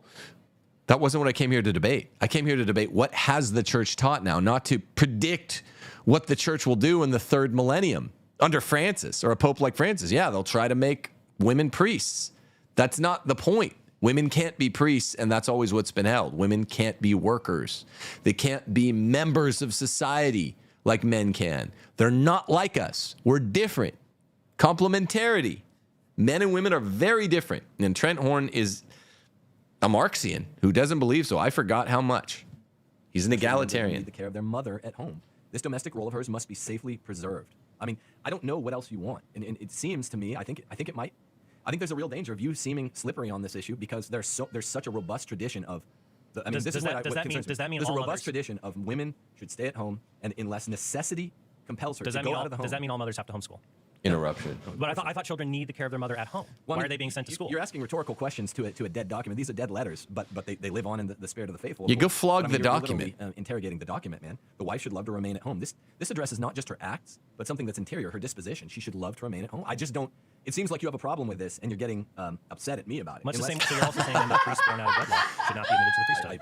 You have a problem with the Roman Catechism document. of You're 1917 upset Code of at Canon Law me. prohibits priests, Don't men kill the born out of wedlock, messenger. being Yeah, ordained don't to the shoot priesthood. me. Right, but that wasn't taught in Casti. Rosencrantz or Guildenstern. Quadragesimo. Okay, so now you're creating new criteria then. It was in the Roman No, Catechism not at all. and the 1917 Code of Canon Law. The only My thing that opening replaces salvo it. was this was in the Roman Catechism, right? And it's never been abrogated the way tonsure or whatever obscure banality from church history you're dragging up was, but it's also been bulwarked because you scoffed at the languages That was erstwhile. Tim, It's you're been not, bulwarked you're in not the 20th appreciating it. century. That was considered something that monks and religious had to do because that tradition was received saying from it's the not a apostles. discipline? Twas a discipline. Some disciplines come from the apostles. The act of Trentonius. choosing to receive that cutting is a discipline, but the belief that this teaching comes from the apostles was something the church taught. It no longer teaches that anymore, as per the 1908 Catholic Encyclopedia that has an imprimatur. But what's your point? My point is that you're wrong about doctrine that is not infallible. It certainly can change or can be reversed. No, that's a discipline. The tonsure thing. We can look it up afterwards and weigh in, or you could Or add it other, to the and end. I already gave you two Tonsure's more. a I already gave you discipline. two moral teachings. Would you agree that it is wrong to place someone in indentured servitude? You ought not own a slave. Well, indentured servant isn't slave in the American. Do you think parlance. people in the modern age should have indentured servants? But look, I don't know. I'd have to think about it and get back to you. Yeah. See, here I kind of punted. I mean, because it was a mega debate. Wasn't the topic? It wasn't the topic. I had to take a piss so bad because we did the two debates without me going to the bathroom, and I was a younger man, so younger men can get away with that at the time. But boy, now he's bringing up slavery, and I'm like, well, indentured servitude isn't slavery. Blah blah blah. Like, look. Not all forms of slavery are wrong. So it's not Jonet says in the 20th century that, I'm just citing the kind of lead moral theologian in the 20th century, the Bible can't have been wrong about slavery. St. Paul can't have been wrong about slavery. Aristotle and Plato were not wrong about slavery. They can be wrong, but they weren't wrong about slavery. So there must be slavery is not imminently, inherently wrong. That doesn't mean there aren't some forms of it that were wrong. I'm not endorsing this or that historical instance, but Jonet says it's not inherently wrong, since Trent wants to throw around inherent wrongs. And I wasn't bold on this day to say that. I might not have known some of these things. I just didn't know 4 or 5 years ago, but I should have said that. Indentured I'll servitude admit is that. not slavery. The moral dictates that we are called to by indentured servitude versus the moral imperatives of slavery are not identical. Okay, then people shouldn't own It's not an issue that interests me, so I don't really care. People shouldn't own slaves. What interests me here is that No, I'm showing you this is a consistent teaching. There's a of the change church. right there. The Council of Gongra in the 4th century said it was a sin to free a slave. That was a regional council, and popes affirmed But that. you're not for producing. Nor does That's it matter. kinda to me. I'm not based. saying That they're- teaching has changed. I didn't even say catechisms. Sin I to- thought you'd go here. Catechisms are not magisterial documents. They are magisterial, but not all their They're not teachings have. magisterial documents insofar as they create nothing new. They're summaries. What And- is included and in them that- has the same weight as what came before. Sure, which is what a synopsis is. So I thought you would hit me with, hey, look, these things can be things can be updated. There can be errors in catechism. Of course. All I'm saying here today, and you haven't wanted to talk about the natural ramifications of this very much because second and third wave feminism destroyed everything in culture, and really coming directly from first wave feminism. You wanted to talk about it from the magisteria, and that's great by me. All I'm saying is the magisteria is utterly self-consistent. It's not, you don't find a late 19th century after the Industrial Revolution or the earlier mid-20th century after the Industrial Revolution saying anything materially different from what the Catechism of Trent says. It's all there. It's all up in black and white. And even Rerum Novarum and Quadragesimo Anno, guys like me and you that defend markets, are out there defending markets, we love them. They say that the whole purpose of these two documents is so that men can be the single wage earners. So I mean, I don't know. I'm a philosopher. I'm not a theologian. So you grew an obsession throughout the course of this debate. Well, is it a sin? What level of sin? All we know is the church has been really, really consistent. I agree that it's an ideal. Not that it's an ideal. Not that it's an ideal. That it's using language like intolerable abuse, necessary. You're the one who's saying it's a sin then. The woman should love to remain at home unless compelled by necessity to go out. To me, Do you think the Roman Catechism was right when it said there are only two parts of the church, triumphant in heaven and militant on earth? obviously not. But Okay, so it could be Who an error. cares? but as you've been making this point, banging this drum for the last 8 or 9 minutes, this is clearly not an error. This is crystal clear that the teaching is bulwarked as we go even into the 20th century, even the Second Vatican Council. I mean, can you give me some credit? I'm sitting here writing a book, and when my brother found that passage, I was stymied. I was shocked that in the Second Vatican Council, Gaudium et Spes, not Lumen Gentium, you're right on that, backs up what we're saying that comes from Arcanum, Leo But it's 13th. talking about the needs of children. It's talking about the importance of family. You would agree. None of these passages ever say, and a woman shall not work out, a mother shall not work outside of the home. Oh, It is a sin that's for her to not- work outside that's of the home. not They right. say a woman shall not work outside of the home. She- Cassie Kanubi says this. Cassie Kanubi says it. Quadragesimo Anno implies it, and the Roman Catechism is very clear. about Never said Oh, no. The documents say she shall not be outside of the home, let alone work. She shall not be outside the home without grave reason, like she was chased by a knife-wielding madman. And also, I didn't even go into Pius X's teaching. I didn't go into Benedict XV's teaching when I was there. It's all in here. It's all in here. sin for them to do that, that it's an evil, or that It's an abuse. There's so many more Before set outside. Yeah, sources women are I didn't abused to go do that, through. Just like it's an Right. abuse to force someone to be baptized. okay, but it's okay to choose to be let's baptized. talk about what an abuse would be. You know, an Forcing abuse a would woman be- to work in a coal mine or a child No, in a no, coal no, mine no. would be, that's what Leo's You're talking about human agency. That's wrong. It says she should not be forced in the passive tense by conditions, right? By the impoverishment of her husband's low wage, meaning that is an evil. That is an ill. So a low wage, and this is why it becomes popular for guilds and labor people to talk about rerum and quadragesimo. This is why because they think it's a justification for what they're going to do with social organization and whatnot. It's an ill. It's a clear ill for a woman to have to do something bad, right? Which is to leave the home. It's an abuse for her to be forced. It's by an those abuse for her to do things that Pope Leo says are ill-suited for her, that sap her strength, just like it's an abuse to force men to work in inhuman factory conditions. Anyway, we're at the end of our Can I time. read one more passage? I haven't gotten- How about each of us gets a closing thought? Because I won't have time for you and I to talk about death penalty. We're already gone for, I think, like an hour and 40. Sure. So just to summarize, thoughts on how should Christians view feminism? I'll say a last word and you have a last word, and we'll just, how's that sound? That's fine. Okay. Here's my thought on feminism. I would say that there are a lot of things that are bad in modern feminism, and even things in first wave feminism, like trying to make women priests or say women can be as immoral as men. Sure. But also, I think that feminism, if it is defined as opposition to sexism and the belief that men and women should be treated equal in dignity and in basic rights, that's a good thing as Catholics can embrace. It gives us, that's good for women to have the right to vote, the right to work, for marital rape to be illegal, for violence against women to be illegal, for women to be treated in equal and dignity with men. I think that Helpless. Catholics and Christians can take some kind of form of feminism Beyond aid. that seeks that equality, and there's nothing wrong with that. All right. So Yuck. throughout all of today, through this Yuck. fruitful debate, That's you've it. been defining feminism in terms of its accidental properties. I've been defining feminism in terms of its essential properties, what's always there. And what has always been there in the waves of feminism, there are 4 now, historical Western civilizational waves of feminism, are these properties. You listed them. They're bad. Central are getting women outside the home and sexualizing them in 1, in 2, in 3, in 4. And they become more apparent and more aggressive as they go. What one can do if one is being obfuscating is say, I'm going to pick a new secret definition of this thing, feminism, and I'm going to make it a good thing. Can that be done? Sure, you can do it with socialism. The reason the church has condemned socialism, though, time and again, as you know, you're writing the book on it, is because it has essential properties that always co-occur. Let me say that again, that always co-occur. In every single argument for a Christian feminism, there is some corollary that always appears. It's that first wave feminism is good. You're the first person I've ever debated about this that didn't make the argument, well, first wave feminism didn't have these toxic essential properties, because you have the document from 1848 there, so you know. It's an essential property of the thing. And yes, feminism is not the opposition of sexism. That's not what has appeared in all of its appearances. The essential property of feminism that's always with us, like Jesus says to the poor, is an overthrow of Christian patriarchy. And therefore, trying to come up or fabricate, or if it's true, I guess identify and describe a so-called Christian feminism is a circular square, right? Which is not, according to the Pope and Cassie Kanubi, the true emancipation of woman. He's rebutting it, nor the rational and exalted liberty which belongs to the noble office of a Christian woman and wife. I like the It's the home. music. The home is the regal. It's cool. We'll have to, people can check out. When's the book come out? Unfortunately, it's got bumped a little, probably February of 2020. Oh, that's soon. Yeah. So we'll have to check it out and then get the whole case there. So, Tim, this is the most vigorous conversation I've had on the podcast, but I think it's because It reminds me of brothers are Mario more apt Kart. to swing a bit more than strangers are. So It's like the Mario glad you're Kart here, and trophy then let's get part 2 ceremony. here. Yes! A little bit. You bet. All right. It If is. you like today's episode, become a love premium that. subscriber at our Patreon page and get access to member-only content. For Yes, more I mean- information, visit TrentHornPodcast.com. Okay, thank you, girly Sue. Cool. So you see why they didn't want that out, and now it's on mine. So if they ever pull this thing down, it's a look. I do forget what SJW roots Trent has. I do find it subversive. Okay, and I honestly forget because I try to think about people the best. God bless him. I challenge him to a re-upping of this debate with a moderator. He interrupted me. Sunday. I will take Trent Horn and do 2 times worse to him what I did this time. 26 interruptions when I was a guest on his home floor and embarrassed him on his home floor. And I remember the guy that was running sound was like, oh man, you were so rude.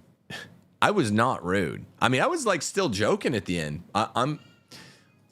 I'm kind of proud that under fire, I just stuck to my gun. I do need to get to the point a little bit faster sometimes, but it's very hard when you're interrupted 26 times by a guy that goes, well, hey, what about this? Well, irreformable.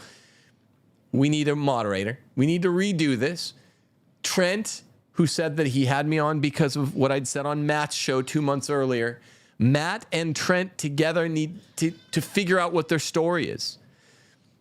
On Pints with Equine, this is my last thought. He has mentioned me once every 2 months over the last 3 years, and either me or Steph. He and Laura and Trent mentioned Steph and me when they did a podcast together, and a dozen other times on Pints with Aquinas, because Matt liked the big view back before his show was huge, when the bigger show was TNT that I was on. He begged me to come on the show, and I was like, cool.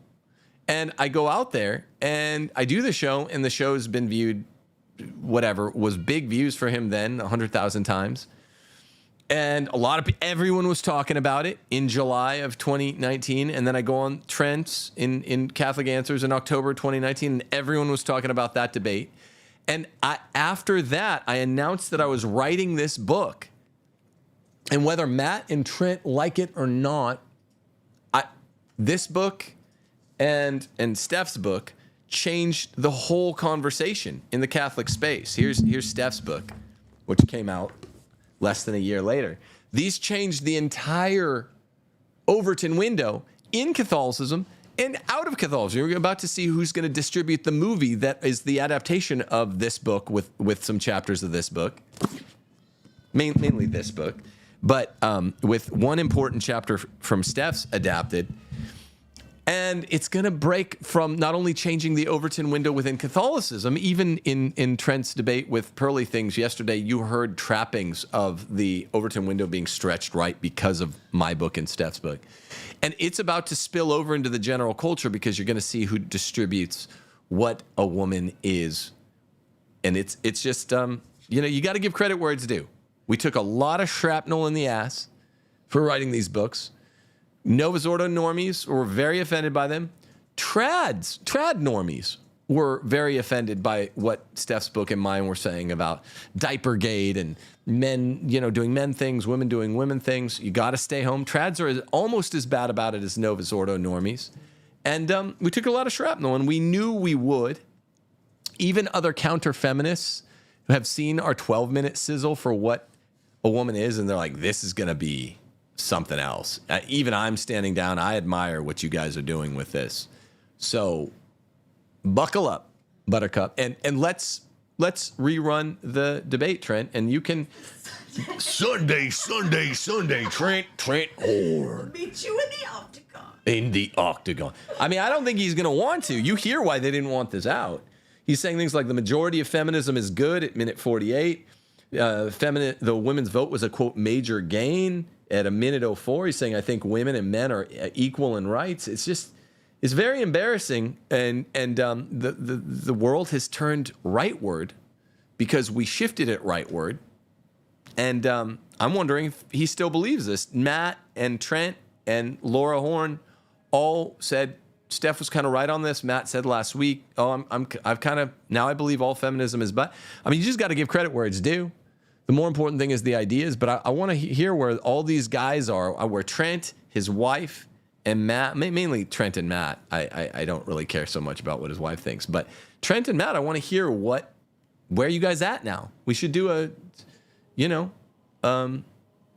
debate, or at least a show on it. You got to be honest if you're wrong. They were definitely wrong. Holy cow, I need to go drink heavily. God bless you all. I'm not going to do that. I will. That heavily, yeah. Bam. Men of the world, we salute you.